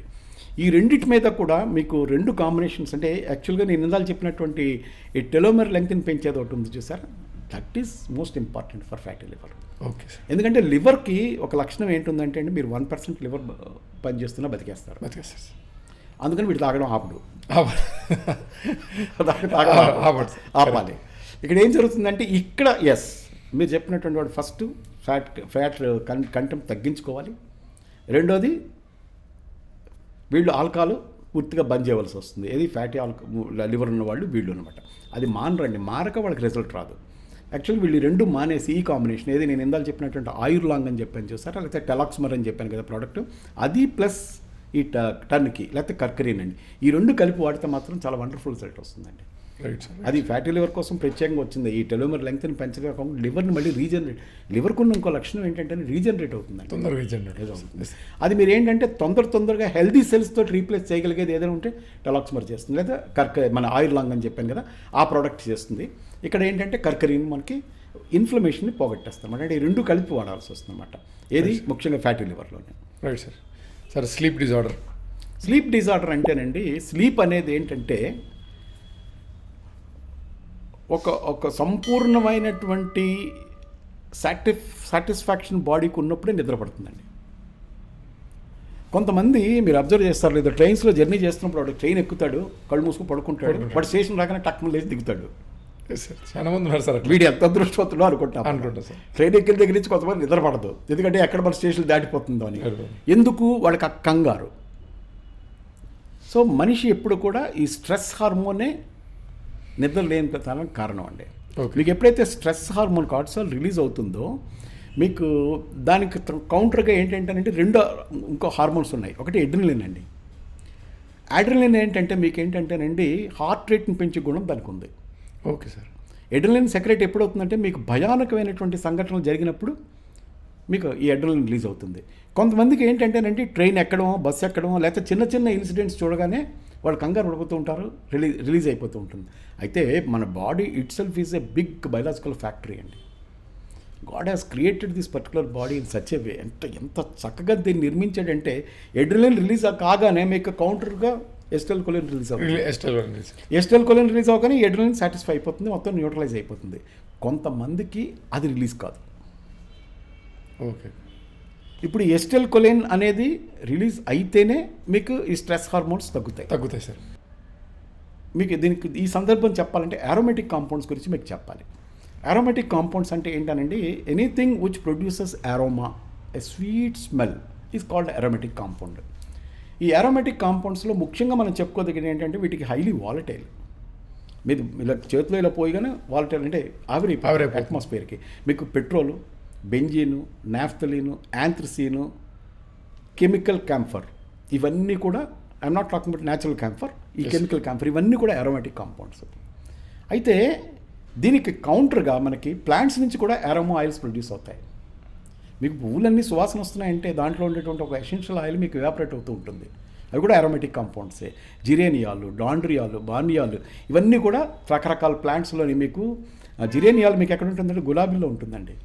చాలా స్లోగా అది లీచ్ అవుట్ అవుతూ ఉంటుంది. అందుకే గులాబీ తాలూకు లైఫ్ కూడా ఎక్కువ ఉంటుంది చూడండి. దాంట్లోంచి వచ్చేటువంటి ఆ సువాసన మీకు ఒక పువ్వు కాదు, ఒక 100 పువ్వులు మీరు ఒక రూమ్లో పెడితే ఆ ఫ్రాగ్రెన్సే వేరుగా ఉంటుంది. ఇవన్నీ కూడా కారణం ఏంటంటే ఈ మొక్కలు ప్రొడ్యూస్ చేసేటువంటి ఎసెన్షియల్ ఆయిల్స్ నుంచి వచ్చేటువంటి వేపర్స్, అవి కూడా అరోమాటిక్ కాంపౌండ్సే. అయితే ఈ కెమికల్ అరోమాటిక్ కాంపౌండ్స్ ఏం చేస్తాయంటే మీకు తాలూకా ఈ శ్వాసనాళాలు ఉంటాయి కదా, ఎయిర్ పాసేజెస్, వాటి కన్స్ట్రిక్ట్ చేస్తాయి. ఓకే. ఊపిరాడదు.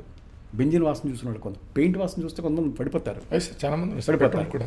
దానికి కాంట్రాస్ట్గా మీరు ఈ న్యాచురల్ సోర్సెస్ నుంచి వచ్చినటువంటి అరోమాటిక్ కాంపౌండ్స్ ఉన్నాయనుకోండి, అవి చూడగానే ఇవి రిలాక్స్ అవుతాయి. ఓకే. విచ్చుకుంటాయి. ఏవి? శ్వాసనాళాలన్నీ విచ్చుకుంటాయి. మేము ఈ పదార్థాలను బేస్ చేసుకునే గురక కోసం ఒక ప్రోడక్ట్ చేసాం. అసలు గురకకు ప్రోడక్ట్ ఉంటుందా అని ఎవరు అనుకుంటారు. విచిత్రం ఏంటంటేనండి, గురక అనేది రాబోయే హార్ట్ అటాక్కి ఒక వార్నింగ్ సిగ్నల్, బ్రెయిన్ స్ట్రోక్ ఒక వార్నింగ్ సిగ్నల్. గురక పెట్టే వాళ్ళలో 35% మనుషులకి హార్ట్ అటాక్ వస్తుందని చెప్పి ఒక అధ్యయనంలో తేలింది. అలాగే 67% బ్రెయిన్ స్ట్రోక్ వస్తుంది, విచ్ ఈజ్ మోర్ డేంజరస్. ఎందువల్ల అంటారంటే గురక పెట్టేవాడి కంటే ఆక్సిజన్ ఇంటేక్ తగ్గిపోతుంది. వాడు 24 అవర్స్ వాడు ఏం చేస్తాడు, ముక్కుతో పీల్చుకుని, నోటితో పీల్చుకొని, ఇంక ఎలాగ గాలి దొరకదు, ఏదో అదొక ఇచ్చేసుకుంటూ ఉంటాడు. దాని మూలాన వాడికి ఏంటంటే ఆక్సిజన్ ఇంటేక్ తగ్గిపోతుంది. అసలే మన హైదరాబాద్లో ఉన్న ఆక్సిజన్ చాలా తక్కువ. ఈ ఉన్న ఆక్సిజన్తో బతికేస్తున్నాడు మనిషి డిఫెక్టివ్గాను. అది కూడా మీకు ఈ గురక వల్ల ఏం జరుగుతుంది, మస్కిటో రిపెలెంట్ కూడా పిలుస్తున్నాడు. దీనివల్ల ఏం జరుగుతుందంటే ఈ ఆక్సిజన్ తగ్గిపోవడం వల్ల, ఈ గురక వల్ల ఆక్సిజన్ తగ్గిపోతుంది. ఆక్సిజన్ ఎప్పుడైతే తగ్గిపోతుందో బ్రెయిన్కి ఆక్సిజన్ తగ్గడం తగ్గుతుంది. బ్రెయిన్ అంటే రాత్రిపూట ఎక్కువ పనిచేస్తుంది. అది మీకు 60% ఆఫ్ ఆక్సిజన్, మనం తీసుకున్న ఆక్సిజన్ బ్రెయిన్కి వెళ్తుంది. ఓకే. ఎప్పుడైతే బ్రెయిన్కి మీకు సరైనటువంటి ఆక్సిజన్ అందదో అది రెస్పిరేటరీ సెంటర్స్కి సిగ్నల్స్ ఇవ్వదు. అంటే మనం ఊపిరి తీసుకుంటున్నా, ఇదంతా కూడా ఇన్వాలంటరీ రియాక్షన్ అయినప్పటికీ కూడా బ్రెయిన్ కంట్రోల్ అని ఉంటుంది. నీకు కావాలంటే ఊపిరి తీసుకోవు, కానీ బ్రెయిన్ కంట్రోల్లో ఉంటుంది కదా. ఇన్వాలంటరీ మొత్తం యాక్షన్స్ అన్నీ కూడా వాలంటరీ మనం చేస్తాం, ఇన్వాలంటరీ అన్నీ కూడా బ్రెయిన్ కంట్రోల్లో ఉంటాయి. ఆ బ్రెయిన్కి సఫిషియెంట్ ఆక్సిజన్ అందకపోతే రాంగ్ సిగ్నల్స్ ఇస్తుంది. దీనివల్ల వాడికి ఉరకబెట్టడం మొదలు పెడతాడు. దీనికి ఏం చేసామంటే మీ అరోమేటిక్ సబ్స్టెన్సెస్, ఓకే, ఈ అడవి తాలూకా లీవ్స్, ఫ్లవర్స్, వీటి నుంచి తీసినటువంటి అరోమేటిక్ ఎసెన్షియల్ అరోమేటిక్ సబ్స్టెన్సెస్ తోటి ఒక ప్రోడక్ట్ తయారు చేస్తాం. దానికి గుర్నిల్ అని పేరు పెట్టాం మేము. ఓకే. గుర్నిల్ అని. ఇదేం జరుగుతుందంటే గురకను తగ్గిస్తుంది. Okay sir. ఎప్పుడైతే మీకు గురక కోసం ఈ ప్రోడక్ట్ వేస్తున్నామో, ఈ స్లీపింగ్ పిల్ అయితే కాదు, కానీ ఎప్పుడైతే మీకు ఆక్సిజన్ ఫ్లోగా వెళ్ళిపోతుందో వీడికి ఆటోమేటిక్గా మంచి నిద్ర పడుతుంది. మీకు గుర్నీళ్ళు తీసుకునే వాళ్ళు ఒక రోజులోనే గురక తగ్గకపోవచ్చు, కానీ వాడు ఫస్ట్ ఇచ్చే కంప్లైంట్ రాత్రి నాకు శుభ్రంగా నిద్ర పట్టిందండి అంటాడు. ఓకే. అంటే మీరు ఏం చేయాలి, కొంతమందికి నేను ఫస్ట్ ట్రయల్స్ చేస్తున్నప్పుడు 5 రోజుల్లోనే గురక తగ్గినట్టు వాళ్ళు చాలామంది ఉన్నారు. ఓ గుడ్ సార్. ఒక్క వ్యక్తి మాత్రం నాకు 90 రోజులు టైం తీసుకున్నాడు. మీ ఎక్స్పీరియన్స్లో ఏం చేయాలో నాకు అర్థం కాలేదు. అప్పుడు వాడిని కనుక్కున్నాను, బాబు నువ్వు ఏం చేస్తావురా అని అడిగాను. రోజు ఒక క్వార్టర్ వేస్తానండి అన్నాడు. క్వార్టర్ అంటే అన్నాను, సార్ ఇది సారా తాగుతూ ఉంటామండి మేము అన్నాడు. ఓహో ఇదా సంగతి, దీనివల్ల కూడా మరి చెప్పాను అది బంద్ చేస్తే నీకు తగ్గుతుంది, తర్వాత ఎప్పుడైనా వారానికి ఒకసారి తాగు, రోజు తాకంటే నాకు వేడి చుట్టుకుపోతాయి అది ఇది అన్నాడు. అవునండి. అయితే ఒక పని చేయని చుట్టుకుపోయి రోజు ఈ క్యాప్సిల్ మాత్రం వేసుకుంటుండు అని చెప్పాను. కానీ గ్రాడ్యువల్గా వాడు తగ్గించాడు. తర్వాత ఈ సబ్క్యూటేనియస్ ఫ్యాట్ కూడా చాలా ఇంపార్టెంట్ అండి అని. ముఖ్యంగా నాన్ వెజ్ తినే వాళ్ళలో ఏంటంటే తొందరగా రిలాప్స్ అవ్వడం చూశాను నేను. వీళ్ళకి గురక తగ్గిపోయిన తర్వాత ఎన్నాళ్ళకి మళ్ళీ రిలాప్స్ అవుతుంది అని అబ్జర్వ్ చేసిన తర్వాత 8 నెలలకు మళ్ళీ రిలాప్స్ అయింది. Okay sir. వెయిట్ పెరగడం, సబ్క్యూటేనియస్ ఫ్యాట్ పెరగడం, ప్లస్ వాళ్ళు నాన్ వెజ్ విపరీతంగా తినడం, ఆల్కహాల్ ఎక్కువగా సేవించే వాళ్ళకి గురక ఎక్కువగా వస్తుంది. అయితే ఈ గురక వల్ల వచ్చేటువంటి ఫస్ట్ ప్రాబ్లం ఏంటంటే మీకు బ్రెయిన్ స్ట్రోక్, హార్ట్ అటాకే కాదు, దీన్ని స్లీప్ యాప్నియాలో కూడా దింపుతుంది. స్లీప్ యాప్నియా అంటే ఏంటంటే sudden cessation of respiration during the sleep. వాడు పడుకున్నప్పుడు సడన్గా ఊపిరి ఆగిపోతుంది, బ్రెయిన్ సిగ్నల్ ఇవ్వదు, ఎందుకంటే దానికి ఆక్సిజన్ అందదు. అప్పుడు గబుక్కని ఏం చేస్తాడు, వాడు లేచి ఒక్కసారి అలా వాతావరణంలో తిరిగి వచ్చి మళ్ళీ పడుకుంటాడు. మీకు ఈ స్లీప్ యాప్నియా ఉన్నవాడిని ఒక చెట్టు కింద పడుకోబెట్టండి, ఎక్కడో అక్కడ వాడికి సరైన ఆక్సిజన్ అంది వాడు నిద్ర లేవడు. ఈ పర్టికులర్ గుర్నీలు వాడిన తర్వాత వాళ్ళ స్లీప్ యాప్ని కంట్రోల్ అవ్వడం కూడా మనం అబ్జర్వ్ చేసాం. ఎందుకంటే మీకు ఆక్సిజన్ ఇంటేక్ పెంచుతుంది. ఈ గురక పెట్టేవాడు మంచి నిద్ర పట్టడమే కాకుండా, గురక తగ్గించడమే కాకుండా, స్లీప్ యాప్ని కంట్రోల్ చేయడం కాకుండా, మీకు ఎప్పుడైతే గురక పెట్టే వాళ్ళలో ఆక్సిజన్ సరిగ్గా అందదో వాళ్ళలో సెక్సువల్ ఇంపార్టెన్సీ కూడా వస్తుంది. ఎరెక్టైల్ డిస్ఫంక్షన్ కూడా ఈ గురకే కారణం. సరే, గురక పెట్టే వాళ్ళలో ఏంటంటే సరైన ఆక్సిజన్ అందకపోతే బాడీలో మెటబాలిక్ ఫంక్షన్స్ అన్ని ఆగిపోతాయి, కాబట్టి వాళ్ళు ఒబిస్ అయిపోతారు. సార్ అంటే లావుగా ఉన్న వాళ్ళకి గురక వస్తుందా, గురక పెట్టే వాళ్ళకి లావు అవుతారంటే రెండు వెర్స ఒకదానికి ఒకదాటి జాయింట్గా ఉంటాయి అన్నమాట. సార్ యూటీ ఇన్ఫెక్షన్స్ గురించి మాట్లాడుతుంది సార్. యూరిన్ ట్రాక్ట్ ఇన్ఫెక్షన్స్ గురించి. ఇప్పుడు యూరినరీ ట్రాక్ట్ ఇన్ఫెక్షన్స్ ఏంటంటే ఎక్స్టర్నల్గా వచ్చే బ్యాక్టీరియల్ ఇన్ఫెక్షన్స్ని మనం యాంటీబయాటిక్స్ వాడి కంట్రోల్ చేయవలసిందేనండి. అలా కాకుండా వీళ్ళ బాడీలో కొన్ని హార్మోనల్ డిఫెక్ట్స్ వల్ల యూట్రైన్ డిఫెక్ట్స్ వచ్చాయనుకోండి, ఇందాక నేను చెప్పినటువంటి ఈ పీసీఓడి మెడిసిన్ ఉందిగా, పాలిస్టిన్ అని చెప్పాను కదా, ఈ పాలిస్టిన్ బాగా పనిచేస్తుందండి. అంటే నేను ఇప్పుడు యూరిన్ ట్రాక్ట్ ఇన్ఫెక్షన్ మీకు ఎందుకు చెప్తున్నానంటే సార్, ప్రతి ఒక్క ఇంగ్లీష్ మెడిసిన్ అంటే అలోపతి మీరు మెడిసిన్ తీసుకున్నారంటే సైడ్ ఎఫెక్ట్స్ లేకుండా ఏది పని చేయదు. ఇది పనిచేసేది ఒకటి లివర్ మీద, కిడ్నీ మీద ఖచ్చితంగా ఎఫెక్ట్ పడుతుంది. కొంతమందికి ఏమవుతుందంటే అదేదో చాక్లెట్స్ తిన్నట్టుగా యాంటాసిడ్ టాబ్లెట్స్ రెగ్యులర్గా వేసుకోవడం వల్ల బోన్స్ వీక్ అయిపోతున్నాయి, వాళ్ళకి యూరినరీ ట్రాక్ట్ ఇన్ఫెక్షన్స్ వస్తున్నాయి, వాటర్ కన్సంప్షన్ కూడా తక్కువ ఉంటుంది. వాళ్ళకి మీ దగ్గర ఏమైనా మంచి మెడిసిన్ ఉంది? అంటే ఇప్పుడు యూరినరీ ట్రాక్ట్ ఇన్ఫెక్షన్స్కి మెయిన్ రూట్ కాజ్ ఏంటంటేనండి డిఫెక్టివ్ యూరినరీ ట్రాక్టా లేకపోతే బ్యాక్టీరియల్ ఇన్ఫెక్షనా? రైట్. బ్యాక్టీరియల్ ఇన్ఫెక్షన్ అనుకోండి, ఖచ్చితంగా మీరు యాంటీబయాటిక్స్ వాడాల్సింది. అయితే యాంటీబయాటిక్స్ వాడిన తర్వాత యూట్రైన్ హెల్త్ మెయింటైన్ చేయడం కోసం ఖచ్చితంగా మా పాలిస్టిన్ వాడడం, ఇందాక నేను చెప్పినటువంటి కర్కరీన్ అనేటువంటి ప్రోడక్ట్ వాడడం. ఎందుకంటే ఏదైనా యూట్రస్లో ఇన్ఫ్లేమ్ అయింది అనుకోండి, క్రానిక్ ఇన్ఫ్లమేషన్ వచ్చింది అనుకోండి, మనం చెప్పినటువంటి కర్కుమిన్ సబ్స్టెన్స్ ఉంది కదా, that product will take care of it. Right అండి. ఇది ఇప్పుడు యూరిన్ ట్రాక్ట్ ఇన్ఫెక్షన్స్ ఇవన్నీ అయిపోయి బొట్ స్నోరింగ్ అయిపోయింది. మెయిన్ ఐకి బ్రెయిన్కి రిలేటెడ్గా ఏదైనా మీ దగ్గర ప్రోడక్ట్స్? బ్రెయిన్ అంటేనండి యాక్చువల్గా మన మొత్తాన్ని, మన దేహాన్ని ఒక ఇంజన్ డ్రైవర్ లాగా నడిపించేది బ్రెయిన్. రైట్. ఈ బ్రెయిన్ హెల్తీగా ఉంచుకోవాలి. ఈ బ్రెయిన్ హెల్తీగా ఉంచుకోవాలనుకుంటే మనం ఏం చేయాలంటే బాడీలో ఎక్కడ ఇన్ఫ్లమేషన్ ఉన్నా, ఇన్ఫెక్షన్ ఉన్నా పనిచేయవలసింది బ్రెయినే. వాటికి అక్కడ రూట్ కాజ్ ఇచ్చేసుకోవడం ఎవ్రీథింగ్. అట్లాంటిది బ్రెయినే దెబ్బతింటే, సో మీకు ఈ బ్రెయిన్కి రీచ్ అయ్యేటువంటి ప్రోడక్ట్ ఏంటంటే అన్నీ కూడా బ్రెయిన్కి రీచ్ కావండి. బ్లడ్ బ్రెయిన్ బ్యారియర్ అని ఉంటుంది, మీరు ఇచ్చే ప్రతి ప్రోడక్ట్ కూడా బ్రెయిన్కి రీచ్ అవ్వదు, అది న్యాచురల్ డిఫెన్స్ మెకానిజం. కానీ మన కర్కుమిన్ చెప్పాను కదా మీకు, నేను కర్కరీన్ అని చెప్పాను కదా దాని పేరు. యాక్చువల్ కర్కరీ అంటే ఏంటంటే యోగ సంరక్షకురాలండి. ప్రత్యంగరాదేవిని కర్కరీ అంటారు. యోగాన్ని సంరక్షించేందుకు ముందు ఆవిడని ప్రతిష్ఠ చేస్తాం, అందుకని దీన్ని కర్కరీన్ అని పెట్టాను పేరు. కర్కరీన్ అని కర్కుమిన్ తీస్తాం కాబట్టి. ఇదేం చేస్తుందంటేనండి బ్రెయిన్లో ఉండేటువంటి టోటల్ న్యూరాన్స్ని, సెల్స్ని అన్నిటి కూడా యాక్టివేట్ చేసి చక్కగా దీన్ని ఇచ్చేస్తుందండి. Okay sir. దాని మూలాన్ని ఏంటంటే ఇది క్రానిక్ ఇన్ఫ్లమేషన్ అనేది బ్రెయిన్లో ఎట్టి పరిస్థితులను రానివ్వదు. మీకు కర్కరీన్ ట్యాబ్లెట్ వేసుకున్న 1 అవర్లో వాడికి మెమరీ గుర్తు రావడం అనేది నేను అబ్జర్వ్ చేశాను. సార్ ఇప్పుడు మనం బ్రెయిన్ కంటే మనం బ్రహ్మి కూడా వాడతాము అంటే Yeah. అది కూడా అందుతుంది అని అంటారు. అశ్వగంధ కూడా స్ట్రెస్ రిలీఫ్ చేస్తుంది, ఎందుకంటే నర్వ్స్ మీద పనిచేస్తుంది, అస్టైల్ కోలని ఈక్వల్ చేస్తుంది అని అంటారు. మీరు ఓన్లీ కెర్క్యూరిన్ అని మీరు తయారు చేసిన దాంట్లో it works on the brain. Definitely అండి, that's a good product for Alzheimer's. ఇప్పుడు మీరు ఆ కర్కమైన్ ఒకటి మీరు స్టమక్ అన్నారు, లివర్కి పనిచేస్తున్నారు, కిడ్నీకి పనిచేస్తున్నారు, బ్రెయిన్కి పనిచేస్తుంది. అంటే మీకు వీటన్నిటికీ రూట్ కాజ్ ఏంటి? Chronic information. ఇది క్రానిక్ ఇన్ఫర్మేషన్ పనిచేస్తుంది. అంటే అమలాయిడ్ ప్లగ్స్ అని ఉంటాయండి బ్రెయిన్లో ఉండేటువంటి ముడులు అంటాం, టక టక టక పడిపోయి బ్రెయిన్ పనిచేయడం మానేస్తుంది.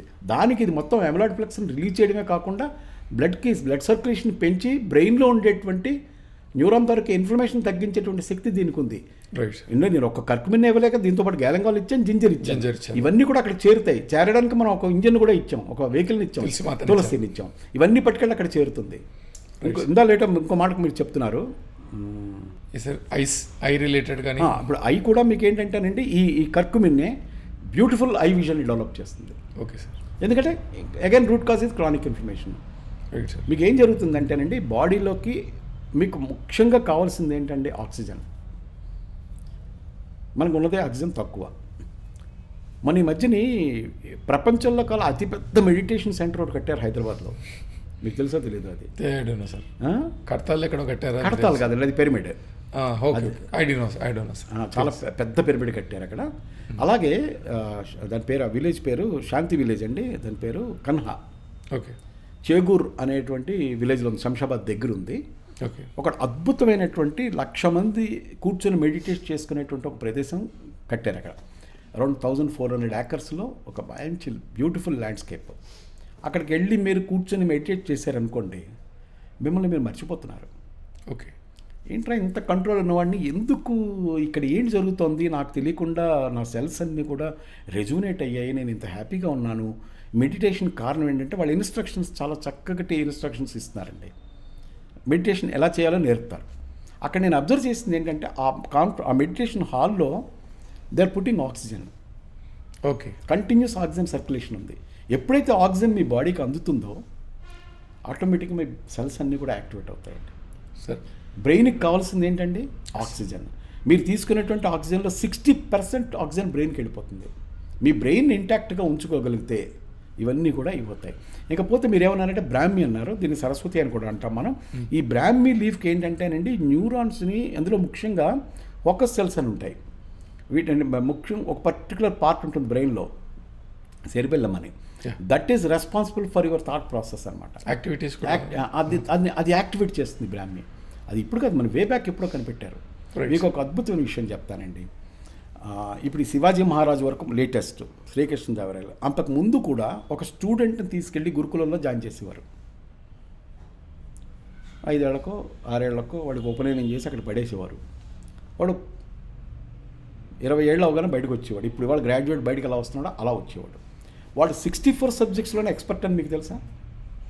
వాళ్ళకి జ్యోతిష్యం తెలుసు, వేదశాస్త్రం తెలుసు, రాజనీతి తెలుసు, యుద్ధశాస్త్రం తెలుసు, ధర్మశాస్త్రం తెలుసు, న్యాయశాస్త్రం తెలుసు. ఇవన్నీ కూడా వాడికి ఈ 15 ఏళ్ళలోనే 20 ఏళ్ళలోనే నేర్పేవారు. ఇప్పుడు శివాజీ మహారాజుని మించిన వీరుడు ఉంటాడా? శ్రీకృష్ణదేవరాయలు మించినటువంటి శక్తులు కుయుక్తులు పన్నడంలో అంతకు మించిన వాళ్ళు ఉంటారా? చాణక్యుడు మించినటువంటి ఇంటెలిజెంట్ ఉంటారా? వీళ్ళకి ఇంత ఇంటెలిజెన్స్ పవర్ ఎక్కడి నుంచి వచ్చింది అనుకుంటున్నారు మీరు? గురుపత్ని, గురుమాత వీళ్ళకి అందరికీ వంట చేసి పెట్టేది. ఒక పర్టికులర్ హెర్బ్స్ ఈ వంటల్లో వాడేవారు. Right sir. That is a daily routine. వాడు ఖచ్చితంగా తినవలసిందే, ఇంకొక ఆప్షన్ ఉండేది కాదు వాడికి. సో దీనివల్ల ఏంటంటే నేను ఇందాక మీరు చెప్పినటువంటి మెంటల్ పవర్ పెరుగుతుంది వాళ్ళకి. ఈ హెర్బ్స్ అన్నీ కూడా వాళ్ళ బ్రెయిన్ ఫోకస్ని, వాళ్ళ తాలూకా బాడీని ఈ చెప్పేటువంటి సబ్జెక్ట్స్ని రిసీవ్ చేసుకుంది. అందులో ముఖ్యంగా వాడిన పదార్థం ఏంటి తెలుసా అండి? మీరు తీసుకున్నటువంటి ఆక్సిజన్ ప్రతి సెల్కి చేరవేసేటువంటి పదార్థం ఉంటుంది అందులో, అదే బ్రాహ్మి. సార్, ఇప్పుడు ఇంకా almost all we have covered everything. Multivitamins బయట తీసుకొని బాడీని హార్మ్ చేస్తున్నాము. మీ దాంట్లో మల్టీవిటమిన్ ఏదన్నా ఉందా? ఇప్పుడు మల్టీవిటమిన్ అవసరం మీకు ఎప్పుడు వస్తుందండి? ఎందుకంటే ఇప్పుడు ఖచ్చితంగా అవసరం సార్, ఎందుకంటే పోషక విలువలు లేవు. ఉన్నాయి. మీరు అన్నట్టుగా ప్రతి పోషక పదార్థాలలో ప్రతి ఉన్నాయి సార్, fruit కానీ లోని ఇవ్వలేకపోతున్నాం కదా. ఇవ్వలేకపోతున్నాం అంటే మనం సరైనటువంటి ఫుడ్ అంటూ తీసుకోగలిగితే మల్టీవిటమిన్స్ అవసరం లేదు. కానీ తీసుకోవట్లేదు కాబట్టి మల్టీవిటమిన్ తీసుకోవాలి. దానివల్ల ఎటువంటి ఇబ్బంది లేదండి, వైటమిన్స్ తీసుకోవచ్చు. మీ దగ్గర ఏమైనా ప్రోడక్ట్ ఉందా సార్? మా దగ్గర ఈ మెయిన్ రూట్ కాజ్కే మెడిసిన్స్ ఉన్నాయి. మల్టీవిటమిన్ మీ దగ్గర అయితే నాకంటే ఇది కొంతవరకు మన కోవిస్ట్రం పనిచేస్తుందండి. ఎందుకంటే అది ఇమ్యూనిటీని డెవలప్ చేస్తుంది కాబట్టి మనం ఇచ్చేటువంటి బాడీలో ఉన్నట్టు అతి కొద్ది వైటమిన్స్ని కూడా అది ఉపయోగించేటట్టు చేస్తాం. Sure. Thank you very much sir. We had very good valuable information ఇచ్చారు sir. Will have another podcast regarding more subjects sir. This is unscripted with Vamshi. మీకు valid information doctor Ramakrishna garu ఇచ్చినారని నేను అనుకుంటున్నాను. Thank you very much.